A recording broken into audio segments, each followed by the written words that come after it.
Hey everybody. Okay, so give me a quick shout out if you guys can hear me loud and clear, just to make sure that everybody can hear everything and all of that. I see there's like a couple people who are online already. That's great. Go ahead and jump into the chat, which is over on the right side, and tell me like a little bit about you, who you are, if you want to share where you're from. Are you already a blogger? Do you want to become one? If you're already a blogger, I would love to know what you guys blog about because that helps me make everything better for you. Like if I have a bunch of people who talk about like homemaking, then that's great. Or if more people talk about, I don't know, lots of other things. If you guys are all like crazy cat bloggers, that's always fun to know too. So definitely jump in, tell me more about you guys because that just makes it a lot more fun. Otherwise, I'm sitting here like talking to myself and I'm not really all that interesting. So anyway, you guys, I love these live events. They are so much fun. And I cannot tell you, like, usually I get really, really nervous before live events. And it kind of like, they kind of freak me out because I'm always like, what if they hate me? What if I'm not perfect and they think I'm a fraud, even though I really know what I'm talking about? And so it's kind of like, a little bit overwhelming. And it's actually really funny because I was telling my husband this morning, was like, today is really different because while I'm typically like really nervous, I've talked to so many like people about this and kind of coached people through this like one-on-one. People who were like, hey, like, do you teach about blogging? How do you do it? What do you do? That I'm like, oh, like I've done this enough times. All I need to do is like make some slides. So anyway, there you go. All right. So yeah, I'm actually really excited about today because I feel like there's a lot of really bad information about blogging out there or things by people who mean really well, but they don't know. They have very small followings or like they have really big followings and they don't make very much money, which I feel like is kind of a waste. And so anyway, so I like being able to educate in a way that's like empowering and super helpful and not like, hypothetically, here's what you could do to make money. Like these are things that like I actually practice every single day with my own blogs. And so um there you go. All right, I'm going to switch over so you guys can see me now. So give me just a second. Aha, cool. I think everybody should be able to see me now. Let me know if like the screen magically went black and you can't see anything. So anyway, there you go. I really, really, really love um, just online stuff and blogging, and mostly I really just like making money. I know that like sound makes me sound like one of those people that's like, oh, you're so sold out, like, but I enjoy helping other people, but I also really like making money doing it because it makes things better for my family. And ultimately my goal with any blog that I have, because I have several, is to help people but also help my family at the same time. And I feel like people don't necessarily see that as like a legitimate thing. They're like, well, you either have to be helping other people or you're making money. And that's really not true at all. So, okay. Oh, hi. An aspiring blogger. That is awesome. Do you have any topics that you're thinking about? I mean, while we've got a few minutes to kill. So I'm actually going to start at around 5 after to give everybody a little bit of time to get here because there's always like people who are like, I can't figure out how to be in the chat or, so there's always like people that are lost and confused. So I always try to give them a couple of minutes. But yeah, so anyway, I love doing these live events because like I'm an extrovert and I love my little people. I have two. One of them is 4 and one is 1.5. And my 1.5-year-old, his name is Logan. The 4-year-old, her name is Autumn. And we have a lot of fun. I love being home with them. They are amazing, but they're also like tiny humans and they are not the same as conversing with grown-up humans. And so it's just one of those things where like events like this like charge me up, and like for days I'm like, I love webinars, and my husband's like, yeah, okay, because he is like not an extrovert. So being around like these kind of experiences like with people all the time like doesn't energize him the way that it does me. So he does not get the extrovert love. So anyway, yes. So blogging, I feel like it's one of these topics that's really hard to talk about because a lot of the people that I read are like, this is the one method you must do if you want to do this. And you guys, it's really not true. And like, I'm getting kind of ahead of myself. I'm a little bit early, but without giving like everything away, part of the freedom of having your own business, and yes, blogging should be a business if you're going to take the time and energy to do it. Part of the beauty of that is that you can do whatever you want. One of the like things that makes me crazy is like bloggers who tell people like, well, you have to have 30 blog posts before you can launch a blog. And I'm like, yeah, no, you really don't. Or like, they're like, well, you have to have all of these like huge technology. And I'm like, I don't even have that, you guys. And I make like quite a bit of money. And so it makes me crazy when people like tell these new bloggers all these things, like you have to have all of these complicated things. And like when you're first getting started, like I feel like all of it's kind of complicated. It's easy to go, okay, well, like I don't even know how to do like an email form and put it on my website. And then like some of the setup is kind of complicated, but you don't need like all of these fancy frou-frou plugins that cost you like $59 a month just to get started. Like there are some things that like for marketing that I use. But anyway, you don't have to have all these bells and whistles, and there is no one correct way. So anyway, there you go. Hey guys, if you all are just now getting here, we haven't actually started. I'm just ranting. So please say hi in the chat. That's one of my favorite things. Otherwise I feel like I'm like talking to myself, which is like really weird because, you know, I'm an extrovert and talking to myself, not that fun. They make medicine for that, I'm pretty sure. Anyway, so let me know like if you're a blogger or if you want to become a blogger, or if you are like I was not too long ago, where like you have a blog but it's maybe like really crappy, or it doesn't like get you any traffic, or you maybe barely have any posts, or whatever your thing is. Like I want to know more about you guys, because the more I know about where you are, the better I can make everything else that I create. And I can also like use that as talking points during a thing. I mean, like I've already like got down what I'm going to talk about, but if I know most everybody is like already has a blog and you're just looking to kind of relaunch it and kind of fix some of the problems with it, then that helps me make it better for you guys. So definitely say hi in the chat. Excuse me. And oh goodness, I don't forget. Good morning. Okay. So the other thing is you should definitely grab a water bottle, because I don't know, I always get thirsty during these things. And then you're like, don't say the next talking point. I need my water bottle. And you should absolutely grab a pen and notebook. Or if you're like me, I have one of those like fancy schmancy happy planner things. I actually just got this because my old planner really did not work for me.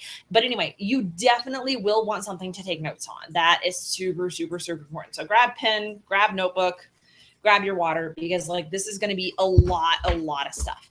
Oh, you have 2 blogs, Jean. That's awesome. I have several. I have a blog problem, you guys. Okay. Like this is really bad. So once I discovered that a lot of the blogging advice that I used to read and still read on occasion really didn't work for me.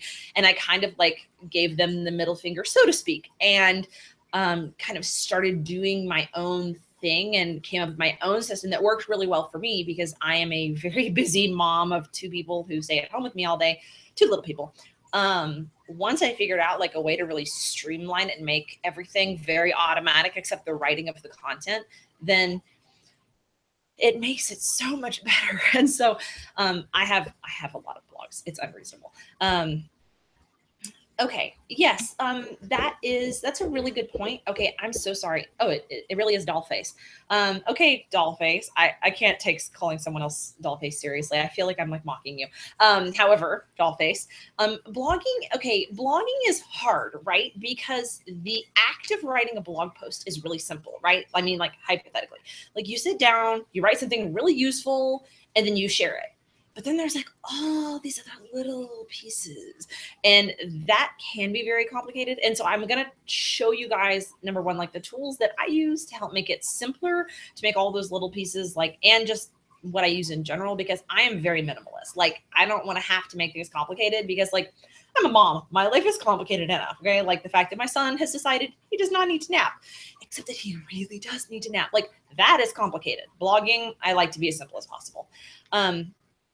And then I like that your blog is called The Whimsical Penguin. That is amazing. And I also love essential oils. You guys, I am an essential oil junkie. Okay. Like now I am not brand loyal. I know some people are, some people aren't. Like I'm not like trying to start a debate, but I put on Valor this morning. That's a Young Living blend. And I use it because like when I get really excited or really tense, I clench my jaws. And so anyway, I use it all the time. Or like when I'm feeling like really anxious, like, oh, when I'm about to do a webinar, you know.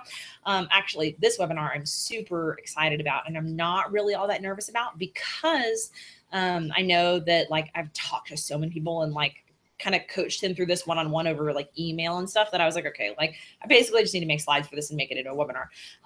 But it's still like nervous because every time like you like put yourself out there, like there are always like those people that are like, oh, well, she's obviously not professional because, you know, she's not wearing enough makeup, which I never do, by the way. Like I have like lip stuff and mascara on because I love you guys and I like wanted to look cute. But that's about as like makeup as I get.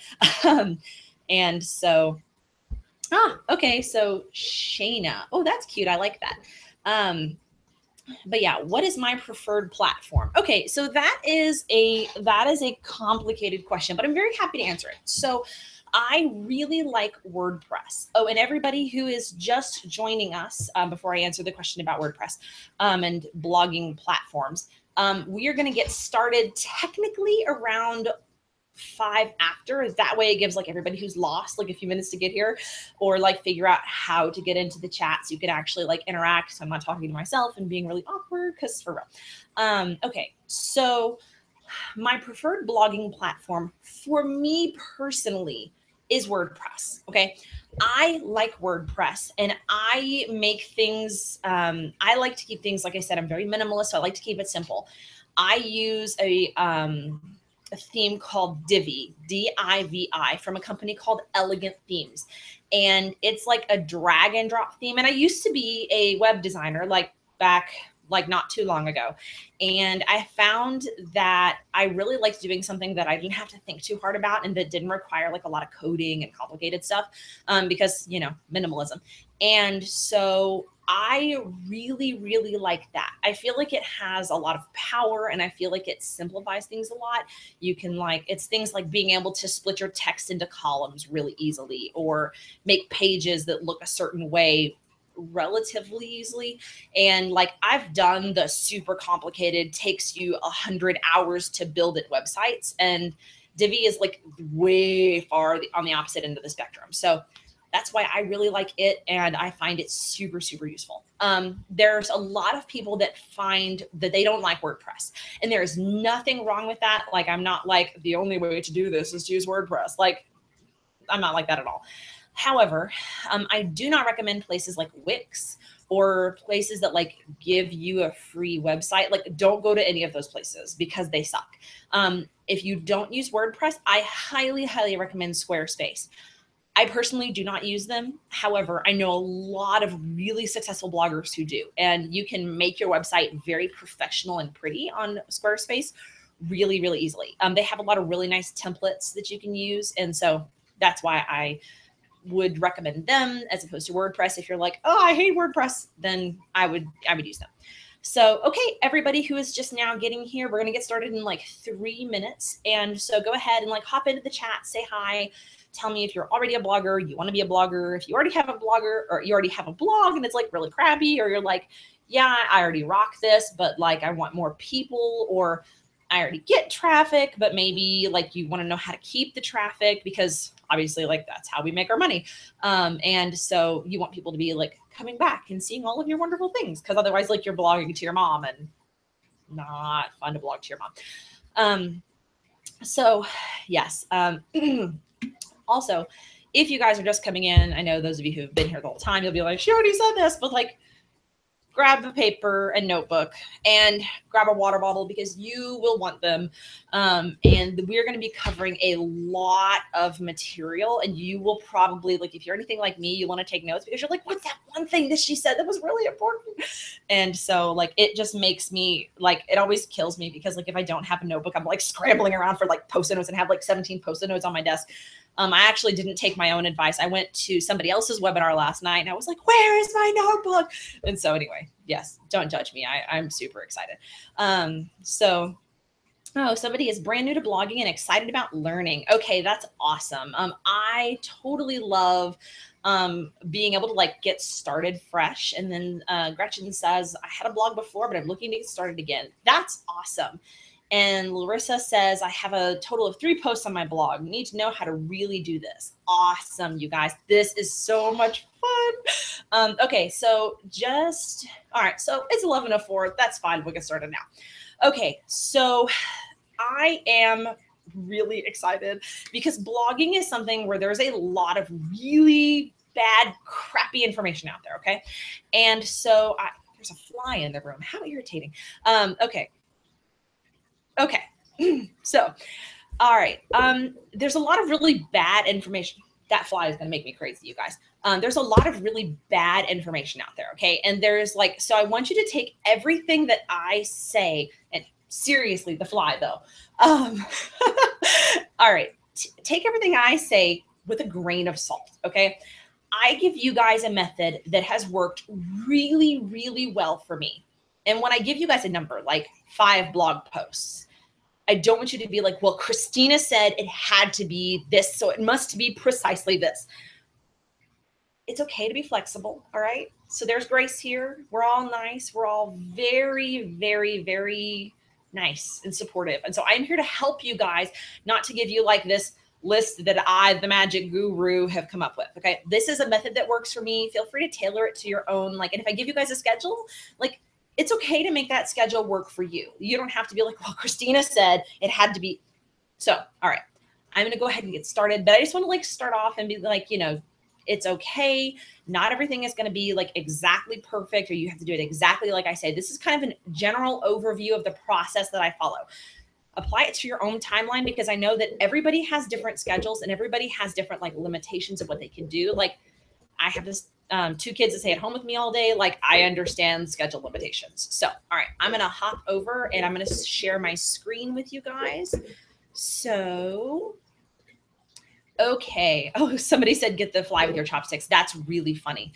Okay. So if you haven't already, go ahead and tell me about yourself, because, you know, that makes this way more fun. Most people I think already did.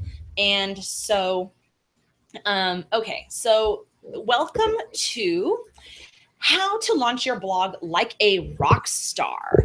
Okay, this is a lot of fun, you guys, because this is for people who either already have a blog and they aren't getting the traffic and or income that they want, or they don't have a blog and they're like, yeah, I really want to do this, but like, oh my gosh, there are so many moving pieces and it's really overwhelming. If you're like anything like I was, like you've done it wrong, like a lot. And so you're like, and somebody actually just said in the chat, like, I've been blogging for 7 years, not sure if I should quit. I did it for 9 years and I did it wrong for 9 years and I didn't make pretty much any money. So I'm just going to give it to you. You can turn it around for sure. Okay. So if you guys aren't already like followers of the blog or already like my Pinterest class students, my name is Christina Root. I am a former failed blogger. I feel like we should have like an AA for like failed bloggers. Like, hi, my name is Christina Root, and I was a failed blogger for 9 years. I am a Pinterest addict. I love it. I spend a lot of time on it, and I'm also a success coach. That sounds like super like weird, or like, what do I do exactly? Basically, that means I take my students and I help you all achieve your goals. And that's different for everybody. For some people, it's like, I want to make $30 a month. I just want to cover my hosting fees. And some people are like me and who are like, I want to make 6 figures. Like some people, everybody is going to have different goals, and that's totally, totally okay. But I basically help students achieve whatever their goals are by coaching them. And so, okay. This is my why. This is my family. If I do say so myself, super hot husband, Ian, and our 2 little people, Autumn and Logan. And this is actually a really important slide, because if you are going to be successful in business, you have to have a why, and it needs to be a big enough why that you guys are going to be willing to make really big sacrifices.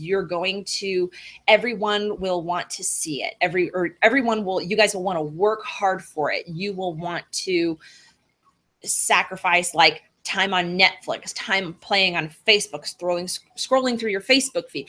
You will give up so many things. It's like giving up eating out so you can afford to get your like social media going. Like I have done that, you guys, totally 100%. So there you go. All right. So before we get started, turn off your phone, put it on do not disturb or silent. Don't put it on vibrate because vibrate is just as distracting. Get rid of any distractions because you guys don't want to miss anything. We've got a lot of important stuff to cover and it's a lot of like little details. So I'm going to try to be super detailed, like as detailed as I can be for you guys. But I mean, we're only here for like an hour-ish. So I can't like give all the details of everything, but I don't want you guys to miss something because like a Facebook notification popped up. Okay, if you guys want to connect after the webinar, leave a comment on the blog. I also do have email and you guys should have gotten emails from me like, you know, with the link to get here and that kind of thing. You guys are welcome to email me, but I will just go ahead and tell you, like, I do not love email, and people who leave me a comment instead of emailing me instantly become like my favorite people because I have a mountain of email. And so there you go. But yes, definitely leave a comment on the blog. You are also welcome to email me if that's easier for you. It's not a problem. Okay, so does this sound like you? I want to help everybody, but most of the people who I help sound like this. You either have had a product fail or you're afraid to launch because you don't want it to fail. And maybe it's not a product for you. Maybe it's a blog. Maybe it's a book. Maybe it's just whatever it is for you. And you're like, well, I have this amazing idea, but I can't put it out there because it's probably going to fail. You may be like Jean, who said she feels held back from starting a blog due to fear of failure, which is exactly that. Because you guys, like, I understand because I have had more than one actual blog and product fail. And I don't mean like, oh, I made good sales, but I mean like complete and utter failure, me crying in bed at night, failure. So like, I get that 100%. You may feel like Rachel, who emailed me and says that she feels held back because of a really, really limited budget. I'm going to show you guys the tools that I use, and then I'll also try to talk you guys through some of the alternatives or why I don't use some of the cheaper alternatives. And because I know that tight budgets can really hold you back. I've been there totally. You get little to no traffic, and when you do, it isn't consistent. You guys, I know how painful it is when you have like, you're like, yay, I wrote a blog post. And you're like, oh, there's somebody on my blog. And then like, you don't get any hits for like 3 weeks. That really sucks, you guys. It's so hard. You may be like Anna. She emailed me and said, I end up feeling overwhelmed when I start trying to brainstorm and figure out what I should be blogging about. I see so many blogs, and I guess I can say I end up subconsciously scaring myself, thinking and saying to myself, I can't do it. I can't maintain what they're doing. Okay, this is actually really, really common. It's so easy to compare yourself to other bloggers and be like, yeah, I can't do that. And I still do that, you guys. Like, I look at bloggers who like blog like every single week, and I'm like, yeah, there's no way. And you know what? That's something we're going to talk about. And it is okay that you are different. And what makes you different is going to make your brand even more amazing. So you also may be like Lindsay, who said, what's holding me back is I've read I need to have at least 10 blog posts or more written to launch my blog. I understand the necessity for this, but it seems so overwhelming. And I feel like I never have the time to get it all done while juggling a full-time job and running a household. Okay, I totally understand this completely. And it's really hard, you guys. So that's actually something else we're going to talk about, like how many blog posts you should have written, what should be in each post, and a way to kind of make it a little bit easier. So you probably want to make money blogging, but the prospect is super overwhelming because, like I said a little bit earlier, there are so many moving parts and so many little complicated things. That's really, really hard. You want to make useful content and products, but have no idea how to find out what your audience what your audience likes. That's obviously super, super important because you want to make money, but then you don't want to like make a product and be like, look at the magnificent product I have built, and then like crickets, because that's the worst feeling ever. So, and ultimately you probably feel totally stuck. And that is the worst feeling. So, okay, so if any of that is you, then that's great. Now, today is not for you and I don't expect that we're going to have any of these people here, but just so like I've covered it and you guys know, if you're not willing to make big sacrifices for your success, then you're definitely, this is not something that is for you. Blogging takes a lot of time. I'm not here to be like, well, with my magic method, you will spend 2 hours a week blogging and make $50,000 a week. If you guys figure that out, you should message me and we'll talk, because I have not figured that out yet. And so you may have to get a little bit less sleep at night. You may have to cut off your Netflix. You may not be able to take as much time off on the weekends. It is so hard. And it's not for you if you're a Debbie Downer or a victim. If you're always like, well, it's not my fault, I didn't have time, or I couldn't, blah, blah, blah. I wish I could. If you are always blaming somebody else, then you guys, this is not for you. Like, seriously. And if your excuses are bigger than your why. So like my why was having financial freedom for my family. I wanted to get out of debt. And we're working on saving up to pay cash for our house, because right now we're in a rental. My husband needed a new vehicle. I needed to be able to replace his vehicle. And you guys, those are big whys. Like having a safe vehicle for your family, that's a huge thing. But if you're like, well, I really just need my me time on the weekends, and that is more important to you than providing for your family financially, then like not for you. And also, if you guys are like scam artists and you're like, well, I am an evil person who just wants to take people's money, mwahaha, like, dark evil chuckle, as if, also not for you. So now that all of the like bank robber, creepy people are gone, we'll go ahead and get started. So I'm going to give you guys a brief overview and then we're going to jump in. So today we are going to talk about number one, how to find your audience. This is where to launch. This is super important because we don't want to be blogging just to our mothers. We love our mothers, but they will not buy thousands of dollars worth of our stuff, right?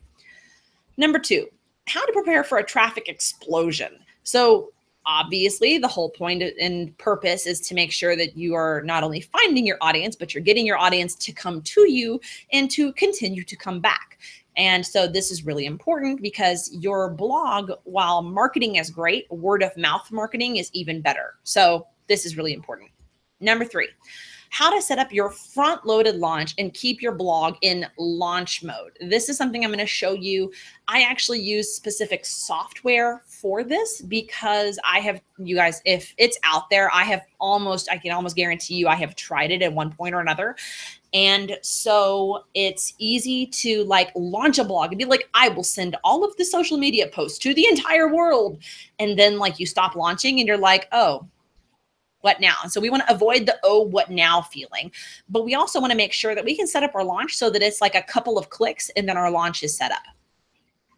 And then number four is how to use your readers to tell you what product they want you to make. So that's super, super important because you want to make a product, or you want to find an affiliate product that is really useful to them.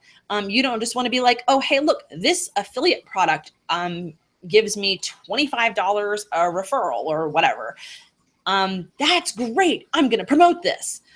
Well, if that affiliate program is for automotives and you are a crazy cat lady blogger, that's not going to work. So you want to figure out what things your audience is like going to go crazy for, and then what they're going to do and like what they're actually going to purchase. Okay, so just so you guys know a little bit about me, I am like so not like a guru. In 2009, I started a blog because I wanted to create what's called passive income. And so that just means you make money even if you're not actively working. I was a college student and I hated being broke. I had been working for bloggers since 2007.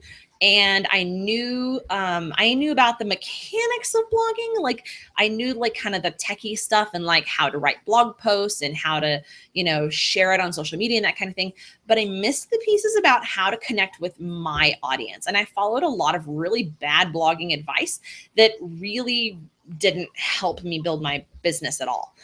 fast forward to 2016, I finally admitted that my primary blog was a complete and utter total flop failure. It was horrible and I needed to start fresh. So I decided that I studied everything I could.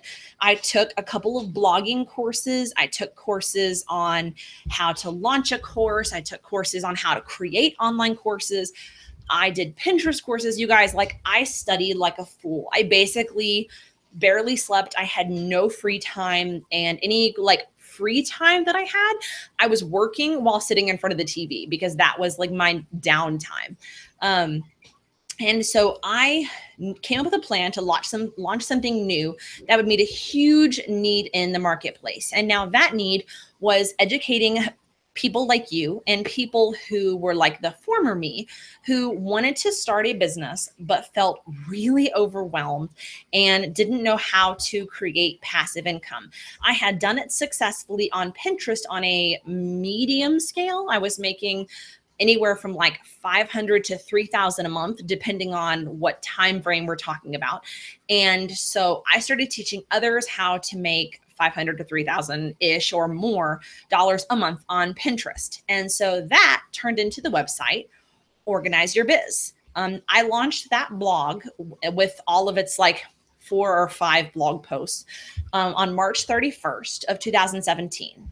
And the screenshot below is where I was what I was making selling my e-courses on Teachable. Now that does not include any of the affiliate income that I made. It does not include any like extra like consulting that I did as a result. That is just like someone came to my blog, they purchased things, and now they're students. So I started with less than 2,000 Pinterest followers. I know that I still have less than 1,000 Twitter followers, and I have a very quiet fan page. In all honesty, like, I love sharing and hanging out on Facebook, but I just had done it poorly for so long that I had basically killed that page, right? So that was the kind of money that I was making. So you can see that there. It's actually this right column is like what it is like after like my fees, like my PayPal fees or whatever. So I don't like share this with you guys because like I'm like the magic guru who's got everything figured out, because like I'm a normal person. I've also launched 2 more blogs since then. They were shoot offs that were basically traffic that I forwarded from the old blog, things that were very popular on it, like a very small handful of posts, and I turned them into their own blogs, and they make a minimum of 1,000 each every month.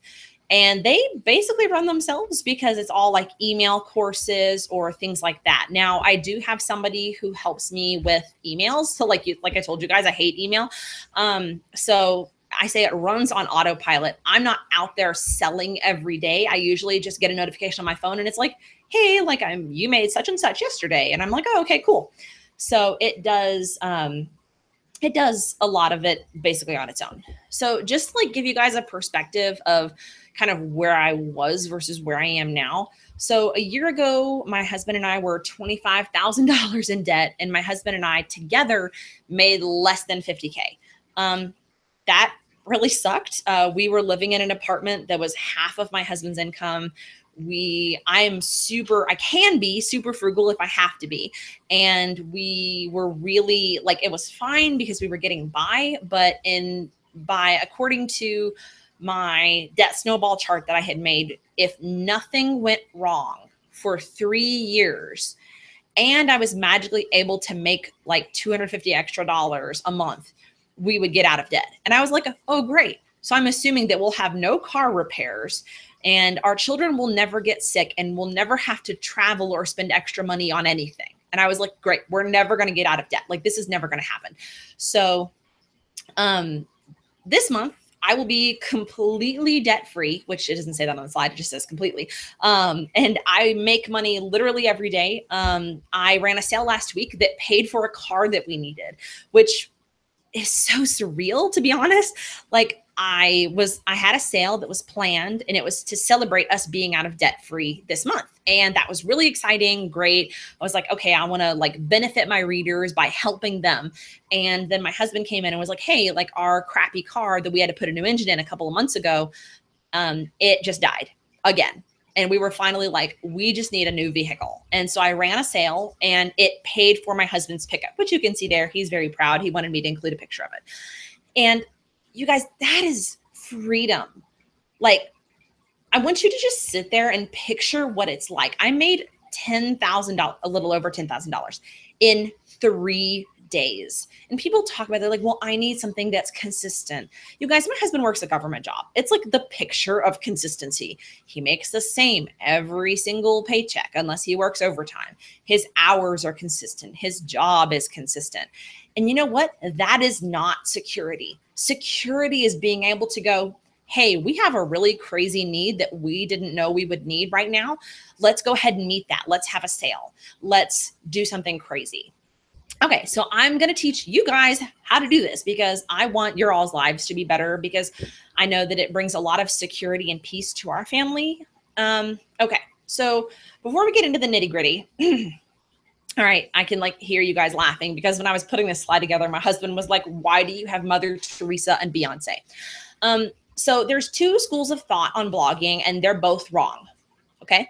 You either can be a Mother Teresa, you can be holy and go, I'm going to write my blog posts and I don't need to monetize and I don't need to have strategy because I am just going to help the world. Okay, you guys, that sucks. Okay. That's nice. Okay. Like that's very nice, but you are not going to make money being a Mother Teresa and not using strategy and monetization. All right. So we are not going to be that person. Don't get me wrong. I'm not knocking Mother Teresa, by the way. Or you can be like Beyonce. This is the other thing that people think. They're like, you have to put yourself out there. You have to pimp yourself out and dance around in lingerie and, you know, kind of be a little bit of a hoe. Don't get me wrong. I love me some Beyonce. I'm not dissing her either. You don't have to be either one of those things. Now, I actually really love Beyonce and she's very inspiring because, I mean, she's kind of a badass. She's amazing. But you don't have to be either one of these. There is a very happy middle ground. And so the other thing that a lot of people think is there's like this like idea that as a blogger, like we're all like laying around on the beach with our passive income and we drive our sports cars. You guys, like as I'm doing this webinar, like I had to make sure that my dishwasher was running so that we would have clean dishes for lunch. Like this is real life here. Or you have to like work 24/7 all the time, 80 hours a week, trying to market, trying to do this, and you burn out. Okay, now I have done that and that really sucks. I have yet to go live on the beach. If you guys, you know, like have a property and you like want me to come stay with you, that'd be great. But like you guys, I live here in the real world. So this is not our life.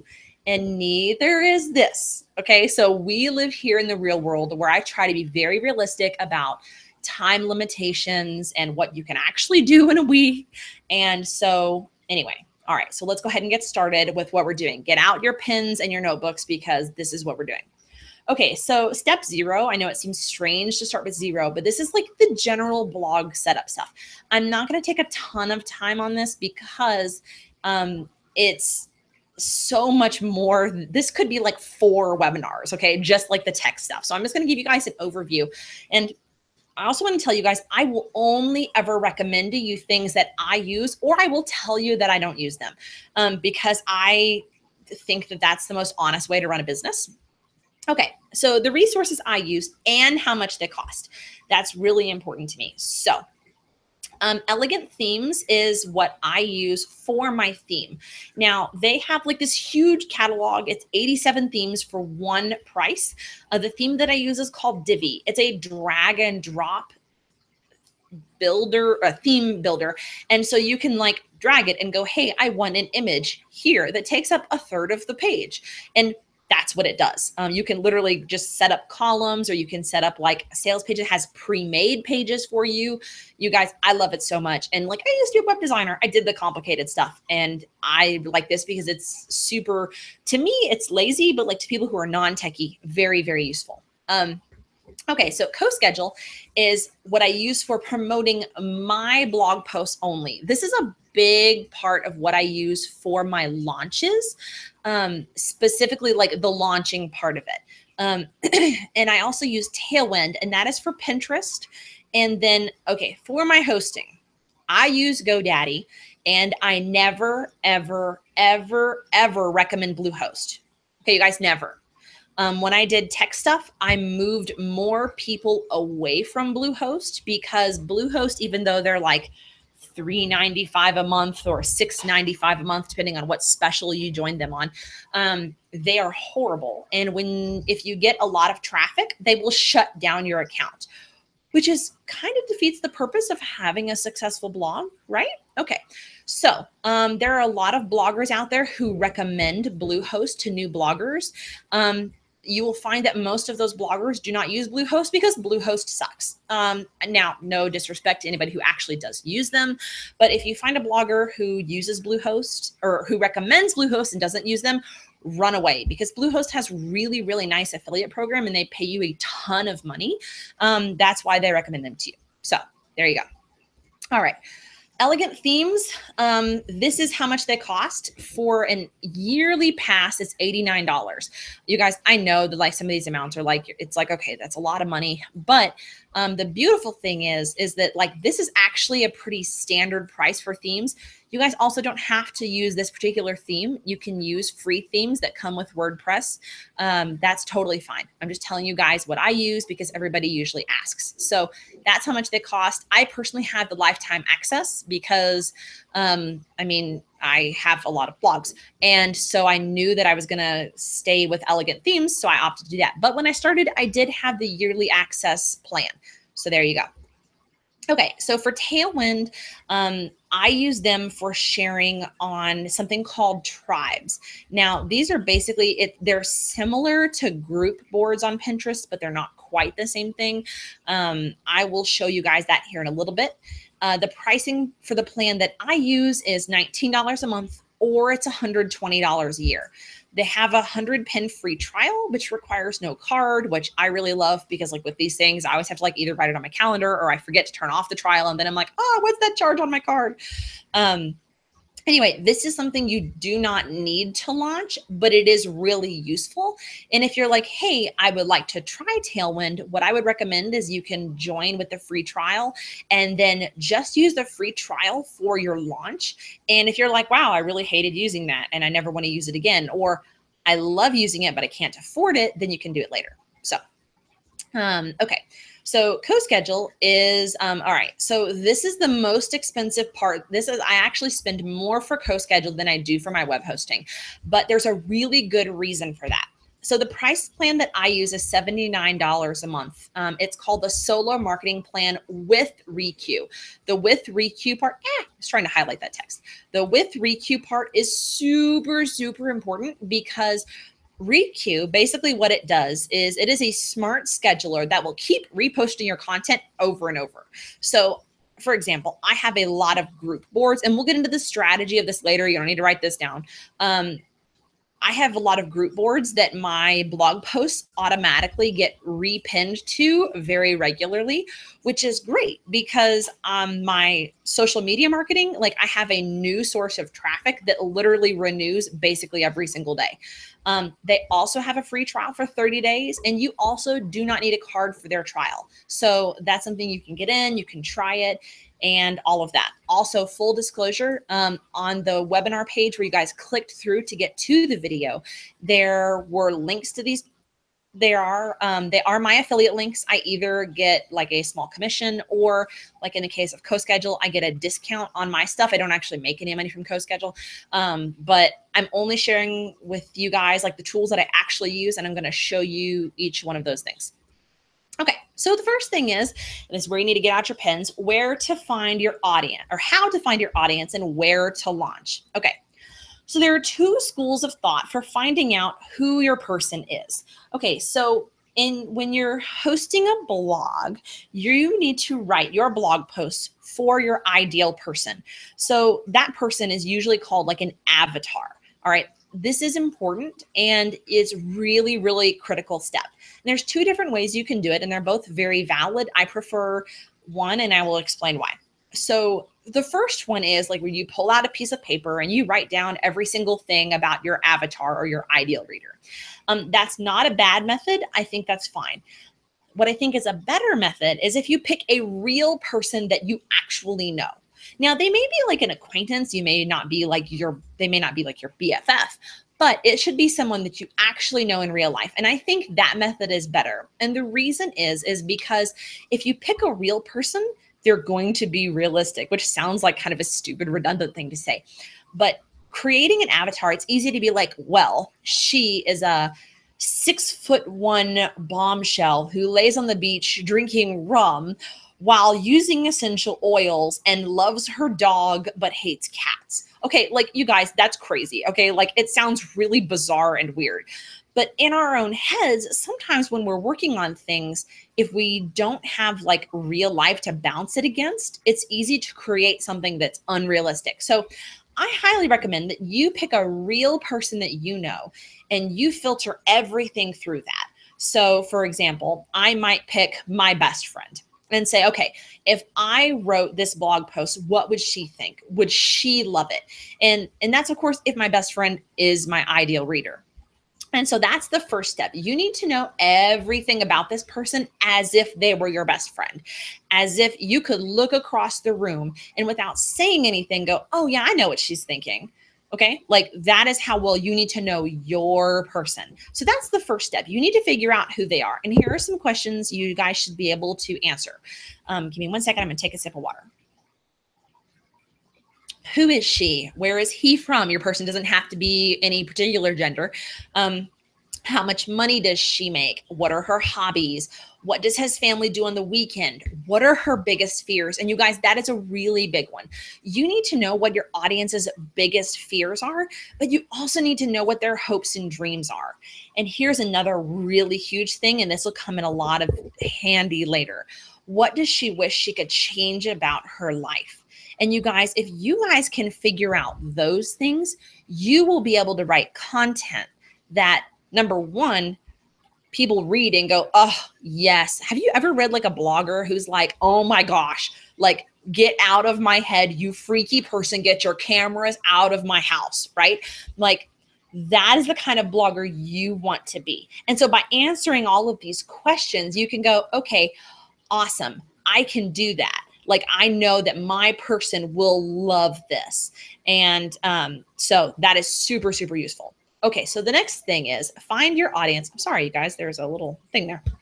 Okay, find your audience's hangouts. Now, this is super important. So once you have like your person, right, you need to find out where they are. And the benefit of picking a real person that you already know, especially if you're friends with them, that you guys, this is going to sound really creepy. You can totally Facebook stalk them.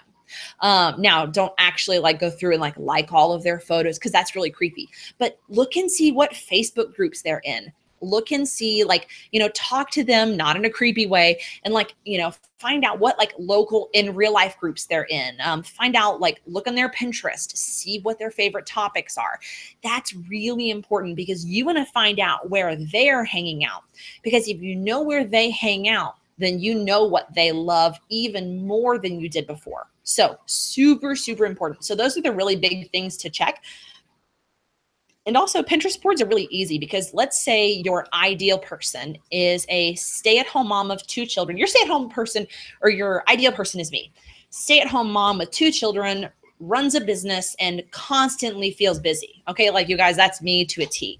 So you might look on my boards and go, okay, that's really cool. But then you might search for stay-at-home moms. And instead of searching for pins, you search for people, or you search for boards, and you find other stay-at-home moms who are also busy. And you find out that they really struggle with menu planning, or they really struggle with self-care, or they struggle with how to keep things spicy. And I'm going to keep it, you know, Disney, because I know it's 11. Y'all may have little people running around too, but you know what I'm saying? They may want to figure out how to keep things spicy during grown-up time. Okay. So this is the last thing that we're going to talk about, talking about finding your audience. You are not your audience.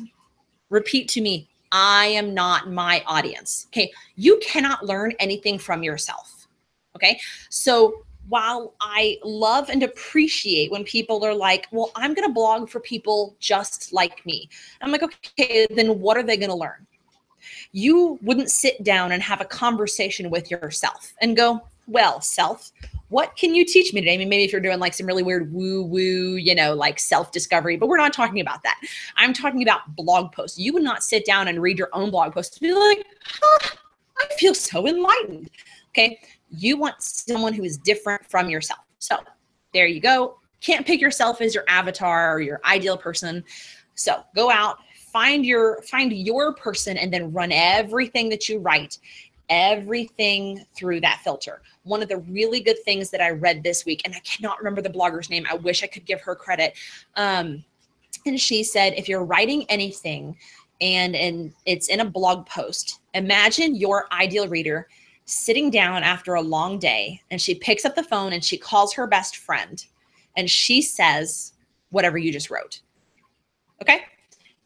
And now sometimes like it's easy was bloggers to like get into this thing where we're like, I will be super salesy and amazing and awesome. Then we write stuff that sounds really weird that like our people, our ideal audience would never say.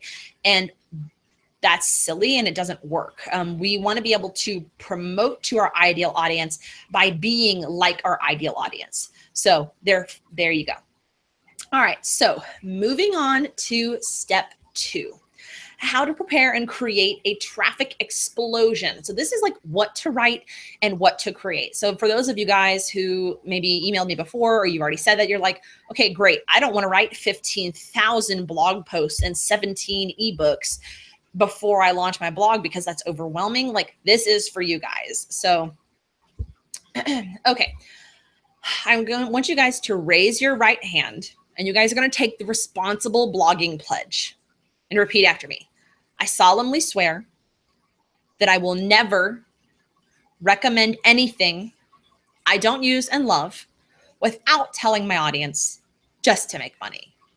So this part of this goes back to the whole Bluehost thing that a lot of bloggers do, but I also kind of want to groom a generation of bloggers who take kind of the same ideals that I do and a lot of other bloggers do that are kind of up and coming bloggers who don't just recommend things to make money, because you guys, you don't want to be that person. Okay. People value really, really genuine content. Okay. That's part of the reason why I am who I am. Like I don't wear tons of makeup for my webinars because that's not who I am. I don't knock people who wear a lot of makeup. I'm just not one of them. But I want you guys to be super, super genuine and honest, because even though sometimes it's really tempting to go, wow, this company will pay me like $5 for referral. And if I have a list of $1,000, that could be $5,000 in my pocket. You guys don't want to do that. Long term, it will really hurt your business and it kind of makes you a scumbag. So let's just not do that. Okay. All right. So there you go. Okay. So every blog post should have these 3 things. If you have your pen and paper out, you should write these down because they are very important. You should have epic, not generic content. And that is really, really important because if I, like, for example, one of the things that I really am interested in is saving money on food, saving money on groceries, right? Because like, while I love food quite a lot, there are other things I would much rather spend my money on. I would much rather be out of debt. I would much rather have money in the bank. There are lots of other things. Amazon, I would love to give my money to Amazon, but like buying peanut butter, not so exciting. However, if I read a blog post, I come to your blog and you write about saving money on groceries. And I'm like, oh, cool. 13 tips to save money on groceries. And I open it up and it's the same junk everybody is sharing. And you didn't put any personality behind it. I'm going to leave your blog and I'm never going to come back. Okay. That's super, super important. Now, you may be sharing some of the same information. You can look through my blog and I guarantee that there are bits and pieces of that you will find everywhere on the internet. You know, like there's nothing new under the sun, that kind of thing. However, I put my personality into it. I share my story in it, which makes it really useful and really relatable. Okay, so number 2 is a compelling reason for them to sign up for your email list. This is not a, hey, sign up for my email newsletter, because people are selfish and they don't care about you. I know that's like really harsh, right? But it's real, because you don't go to a website and like you're going through Pinterest and you find an article. You don't look at that website and go, oh, how can I help this blogger? You don't. You click through Pinterest because you found something of interest to you, or maybe it was something for a friend, but you didn't go there and go, well, you know what? I would really like to support this blogger. I don't know her. I'm not really familiar with her work, but you know what? Her email newsletter, I don't really even know what she blogs about or if I like her style yet, but heck yes, I'm going to subscribe to her newsletter. So this is not a get my email newsletter. No, no, no. This is a let me give you something amazingly useful that will give you instant value right now. And then I'm going to share it with you because I'm a nice person and I'd like your email address. Okay. So the third thing is every blog post should include something personal but evergreen. Okay, so this is a really hard thing to do, okay, especially if you have kids. Now, people who talk a lot about their kids, it's not going to be exactly evergreen because obviously like they continue to grow up. However, you want to be as evergreen as possible. And evergreen, basically all that means is it's always good, evergreen, always good. And so I don't want to write a post all about the fact that this week Logan was teething unless I'm writing a lesson that will always apply. Okay. So like if I'm writing an article about teething, well then yeah, I can talk about like we were teething and I used these teething tablets, or I put these oils on the bottom of his feet and it helped or whatever. But you want readers to be able to go, okay, like this is really useful in 2 weeks, in 2 years. Okay. So like we're not sharing things like, hey guys, I'm just going to write about this sale that Nordstrom's having. Because in 2 weeks, that's irrelevant. In 2 years, really irrelevant and kind of irritating if I come to your blog post and it's something that isn't useful at all to me. Okay. So these are the top 3 things, very, very important. So let's break some of these things down. What makes content super epic? Number 1, gives the reader information and or motivation. So it should immediately give them one thing. And sometimes it's like a kick in the pants. I wrote a blog post recently called Why You Should Start Your Business Right Now. Okay, there was no information in it. There was no sales pitch. There was no anything like that. It was really just for my readers talking about why creating your business right now is the best thing you can do for your family. Okay. I also give ones that are or write some that are just information. Like this webinar is a really good example of that. It's a lot of information. Okay. And then you also want it to present information from your unique perspective. Like we talked about the example with the groceries. Okay. You can share 5 tips from groceries and sound like a complete robot. Okay. You can say, first, shop the sales. Secondly, use the loss leaders. Thirdly, shop at multiple stores. Okay. Like blah, blah, blah, blah, blah. But you can make it a lot more fun by talking about why you do what you do, little things that make it easier, like why I go to Aldi first and then go to Kroger, or why I shop at Sam's Club, but I bring my iPhone because I'll scan things and see if it's cheaper on Amazon, right? You use whatever your unique perspective is, your story, and it creates emotional connection with your readers. All right. Okay. So you also shouldn't be sharing just the same stuff. Okay. You guys, like there are 14 million articles like the so many ways to save money on groceries.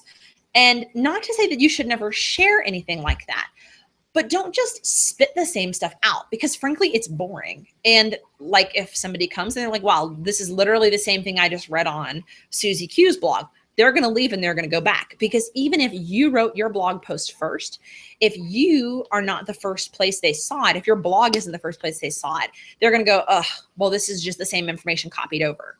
And I mean, they may not think like she's stealing content, but they're going to be like, well, okay, this is boring, right? Okay. The other thing that is really important is that it sparks a conversation and sometimes sparks controversy. So I know I've talked about the Bluehost thing a couple of times. I wrote an article called Why You Should Unfollow Bloggers Who Recommend Bluehost. And it's literally just like the stuff that I've already said. It's unscrupulous to recommend things that you don't use and then not tell people like, hey, I don't use them, but they're really cheap, so you should. People just recommend them as if they use them. Okay. And it's really unscrupulous. And it really makes me mad when people use unsuspecting new bloggers and just to make money off of them. It actually really ticks me off. Okay. And that blog post caused a little bit of controversy. I've actually gotten like some really nasty emails from bloggers who recommend Bluehost who got offended by it. And I was like, well, you know, if you were more scrupulous, then I wouldn't have to have written that blog post and I wouldn't have to tell people not to follow what people teach. So sometimes it causes controversy. Now, I don't particularly use that a lot because I think it can become very tacky. Okay. However, it is something that can be very useful. Okay, so examples from my blog are, so the ones that are not bold are titles that I thought about using, and then titles that made more sense based on like the epic content formula, okay? So what I thought about doing was like why I chose GoDaddy for my blog's hosting. Okay, remember how we talked about like people are selfish and they don't care what you, like they don't really care about you because they don't know you? This goes back to that. Nobody cares why I chose GoDaddy unless they're already my blog reader and they already trust me. And most people who come to my blog don't already know me and trust me.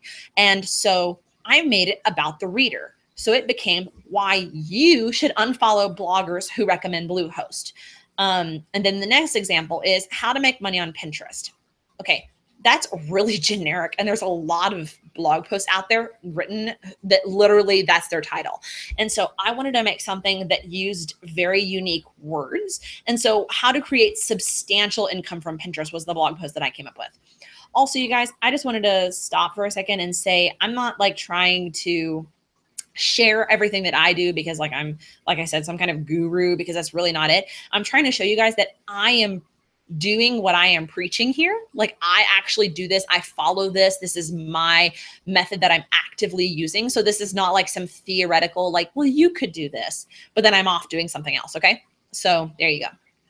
All right. So the second thing that you need is like the compelling reason to subscribe, right? Super, super important. So the compelling reason to subscribe gives your reader an achievable result. Okay, so examples of this would be like a 5-day or a 7-day email course teaching one thing. Okay, just one. It would be like how to master your food budget or how to organize your craft room or whatever it is that how to teach your dog to sit. Whatever it is, whatever your thing is, it should teach one thing. And it can teach 5 parts of that one thing, but very, very simple. And by the end of it, they have one achievable result. 5 days to create a budget you can stick to. 5 days to keeping your car neater. 5 days, whatever it is for you. 5 days, teaching one thing. Okay, or you can also do an educational video showcasing a skill or technique. Now, if you guys have been around for a little while, you may have seen the video, Everything You Ever Wanted to Know About Making Money on Pinterest. That's one of mine that's on the blog. It is very, very popular. And it's actually a recording of a webinar that I did and of parts of the webinar. And it is educational. It tells people about how to make money on Pinterest, obviously. That is something that people find super, super useful because it breaks down a lot of the like hypotheticals and a little bit of the technical stuff. And then also you can use a printable resource. Now, please notice that nowhere on this list is a free ebook. Free ebooks are dead, okay? I know that a lot of people use them. Typically, they are not successful bloggers, or they are bloggers who have created something that also has an achievable result. So their ebook may be a workbook, which also would fall under a printable resource. Ebooks are not good because basically every blogger was like, hey, look, if I just make an ebook, people will subscribe to my email list. And so if everybody does it, then it's not effective. So that's specifically why I used these 3 examples and did not include an ebook on there. Okay. So the principal resource, I recommend that those are 1 to 2 pages. All right. Okay. So also it should provide instant value for your reader. Okay. Like my video, the Everything You Ever Wanted to Know About Making Money on Pinterest video. That's instant value because I spend like half an hour teaching people. Okay. A 5-day course. It teaches one thing that they really want. Remember in the beginning how we said you have to know the one thing that your reader wish they could change about their lives? You can use that right here. Or one thing that they're really afraid of. You can use that for any of these things. Let's say that your ideal reader is me.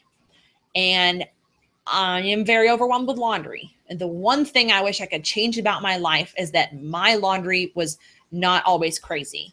You could create a 5-day email course saying, hey, I'm going to teach you the system that I use to get your laundry under control. And I would actually probably subscribe to that. Someone should make that and send that to me, you guys. Okay. So I'm going to show you guys a little visual. So your blog post should include one of these 3 things. All right. I'm a very, very big visual aids person. I'm also trying to give you guys a minute to write some of this stuff down. All right. So moving right along, step 3, how to finish your how to set up your front loaded launch and keep your blog in launch mode. Okay. So just to make sure, like a front loaded launch is kind of one of those like technical terms, right? So I'm going to just break that down real quick. A front loaded launch means you do all the work up front. So it's kind of like when you pack for a trip. If you can pack all of your stuff ahead of time so that the day of the trip, you just throw your bag in the car and go, that's an example of front loading. You do all the work up front so you don't have to do it immediately. That's a good example of this would also be like saving for retirement. So like you don't have to work really hard while you're retired because for years and years you've been, if you follow Dave Ramsey, like putting 15% of your income aside. So that's just what front loaded means. And also we're going to talk about how to keep your blog in launch mode. So setting up your launch, this is marketing stuff. Okay. So this is where we get into like the nitty gritty of like how to actually do the launch thing for a week, every day. And remember when in the beginning, when I talked about how we have grace and you don't need to follow my schedule exactly. Okay. This is that. For a week, approximately every day, or 2 weeks or 3 weeks, however long you want to do it, you're going to find 2 to 3 tailwind tribes.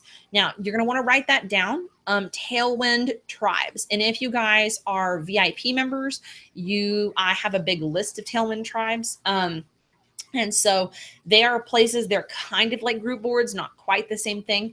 And then you're going to find 5 Pinterest group boards. And you can do that on the website that I just, that I added there. It's called pingroupie.com. And you can find a lot of group boards. And so every day you should find 2 to 3 of these that are either for bloggers or like just in general, or for bloggers in your particular genre. So whatever that happens to be for you. Now, if you are in like a really small niche and you're like, okay, well, I blog about teacup Yorkies. Okay, you may not find a lot of group boards about teacup Yorkies specifically. However, you should find a lot of group boards that are about things like pets or just dogs in general, or things that are for bloggers in general. And all of those are really useful. And then you're going to add your group boards to your favorite automatic social media scheduler. Now, like I said, I use CoSchedule, and the way that I do this is really simple. I'm actually going to show you guys on the CoSchedule page here in just a few minutes, because I feel like showing you guys is the most easy way to do this instead of trying to like hypothetically explain it. So for a week, you guys should do this. So by the end of the week, you will have like 14 to 21 tribes that you're a member of. You will have tons of group posts, like 35 Pinterest boards.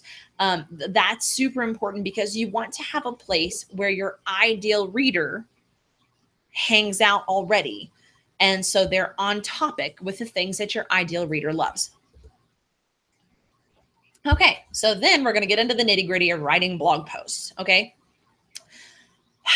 This is really hard, you guys, because a lot of people will tell you like you need at least 10 blog posts, and that's bunk. Okay. Like you guys, that's garbage. When I launched Organize Your Biz, I want to say I had 4 blog posts. I may have had 5. Okay. But regardless, it was less than 10.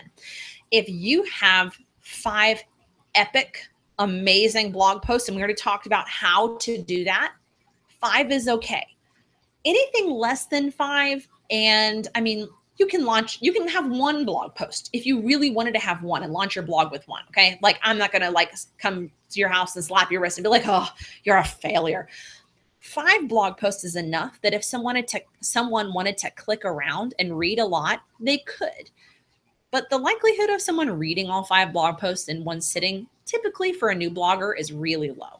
So here's the other thing. You don't have to sit down and write 5 blog posts in one sitting. Okay. I had been writing the blog post for Organize Your Biz since September of the previous year. September. I didn't launch until March. They literally just sat there hanging out. They didn't do anything. And you guys, that is perfectly okay. A lot of these blog posts, I wrote them 30 minutes at a time, 30 minutes at a time.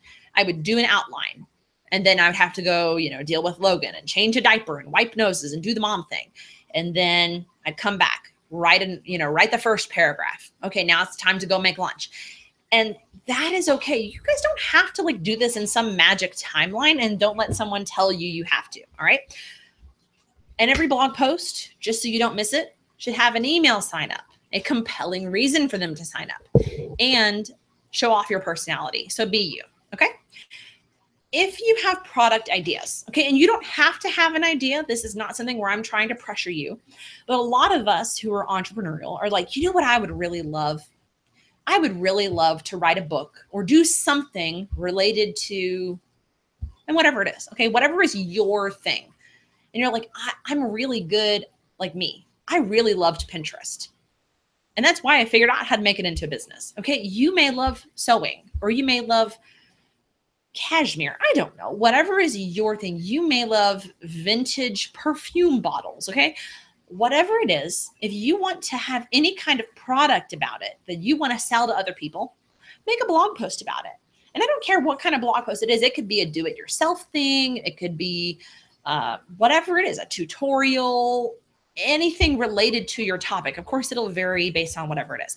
But that is how you know. That's the beginning part of how you'll know if it is a good product or not for your audience. And we'll get into why that is later.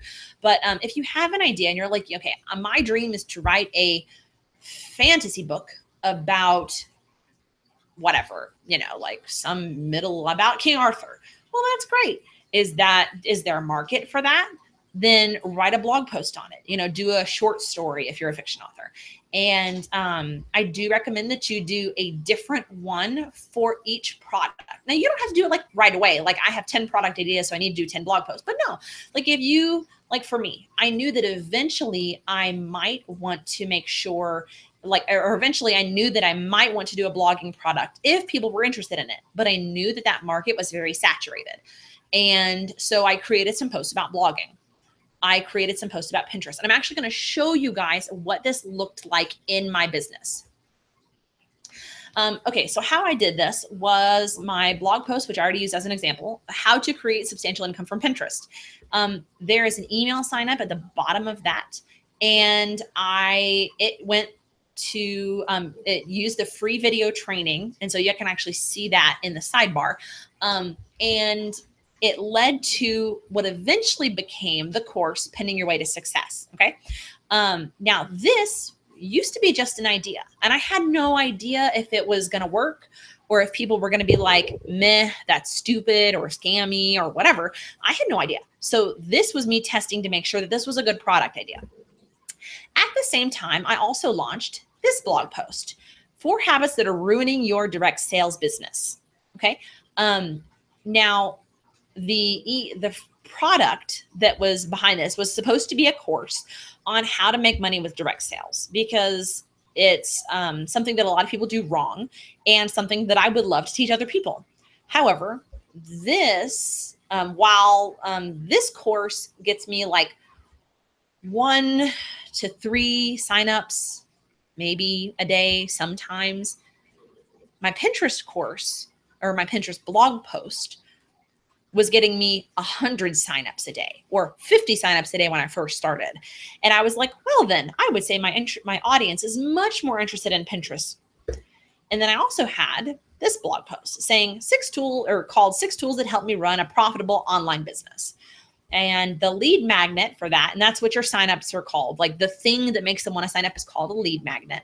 It's called the ultimate self-care guide for high producers. People that rock it out. They're amazing. And I think I had, I don't know, maybe half a dozen people sign up over the first 2 months. And that was okay though, because now I can share something else on this blog post, because this blog post gets some traffic. But this did not work. Okay. And I had a whole huge course idea. I had the whole outline done for this. Okay, you guys. But I didn't make the course because nobody wanted it. Nobody wanted this. And so they're not going to buy a $100 course or a $400, $500 course if they don't even want the lead magnet. All right.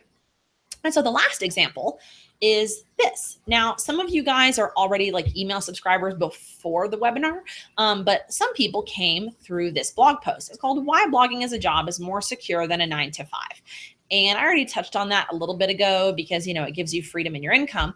And that led to a beautiful webinar called How to Launch Your Blog Like a Rockstar. Ha, see how that works? And so obviously people who are interested in blogging and security should hypothetically be interested in this webinar. So that is how that works together and how you do that. Now, somebody asked, what do I use for that? I personally do not use MailChimp because they are typically unreliable. I also do not use MadMeMe, even though they do have a free plan. I use a company called ConvertKit. They are more expensive. Okay, I do not remember off the top of my head how much their most inexpensive plan is. I'm not even going to try to guess because I really don't remember. However, ConvertKit is absolutely worth it. And I do not recommend MailChimp because basically if you want like all of the automation features that MailChimp uses, you have to pay extra for it. Whereas ConvertKit, you get everything no matter how big your plan is, like everybody gets the same features. So there you go. Okay. So I'm going to show you guys how to schedule approximately a bazillion social media posts in one sitting. Now, obviously it's not actually a bazillion. However, it is something that you will hopefully find super useful. So give me just 1 second. I need to flip my screen around. And okay, so hi. All right, now I'm going to go away again and I'm going to show you guys CoSchedule. Okay, so here is CoSchedule. This is how I do all of my marketing for my blog. And as you can see, I have all of these lovely posts, so many posts.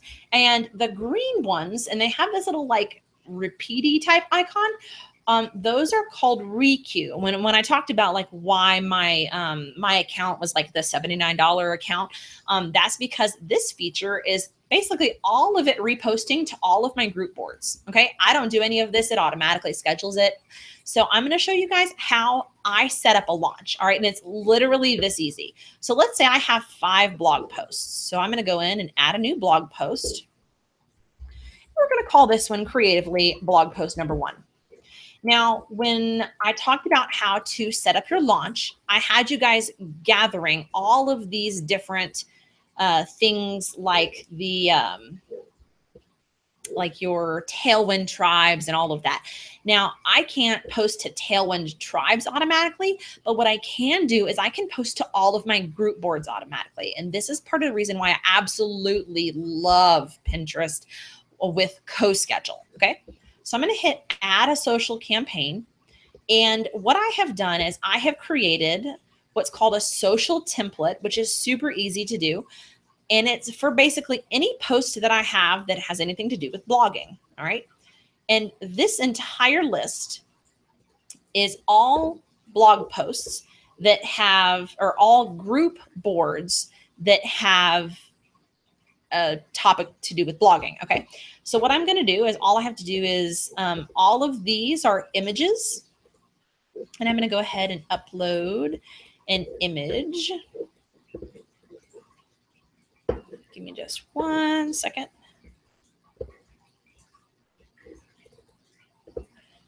I had it saved on my desktop and then it left. Okay, so that's going to upload. Or it's going to act funny and not upload for me because, you know, there it goes. Now, it may take a minute longer than it usually does because I'm also streaming the video. Oh, it didn't take too long. Okay, so now all of my blog posts will automatically have that image. And this is called a text helper. And notice it says pin 1 on all of these things. This text helper is named pin 1. And I'm going to say blog post number 1, amazing text.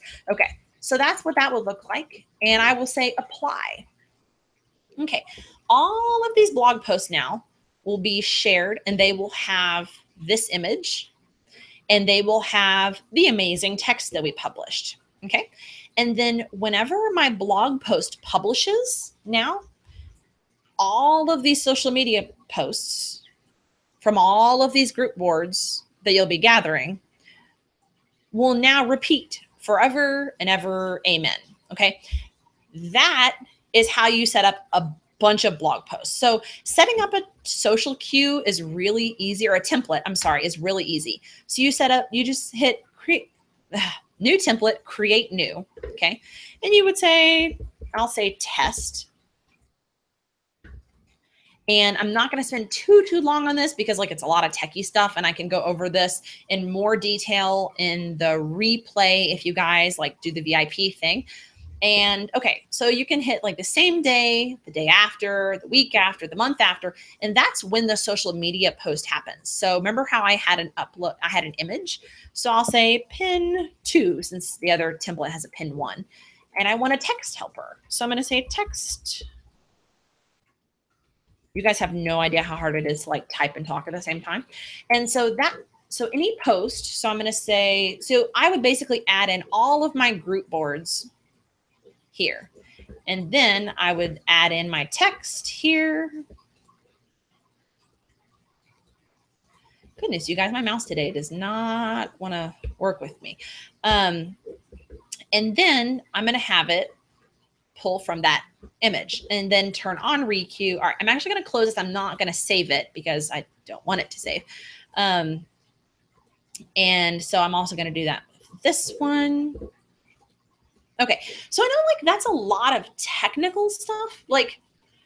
I know that it can seem really complicated. I know that was a lot. It's oh my gosh, what did you just click?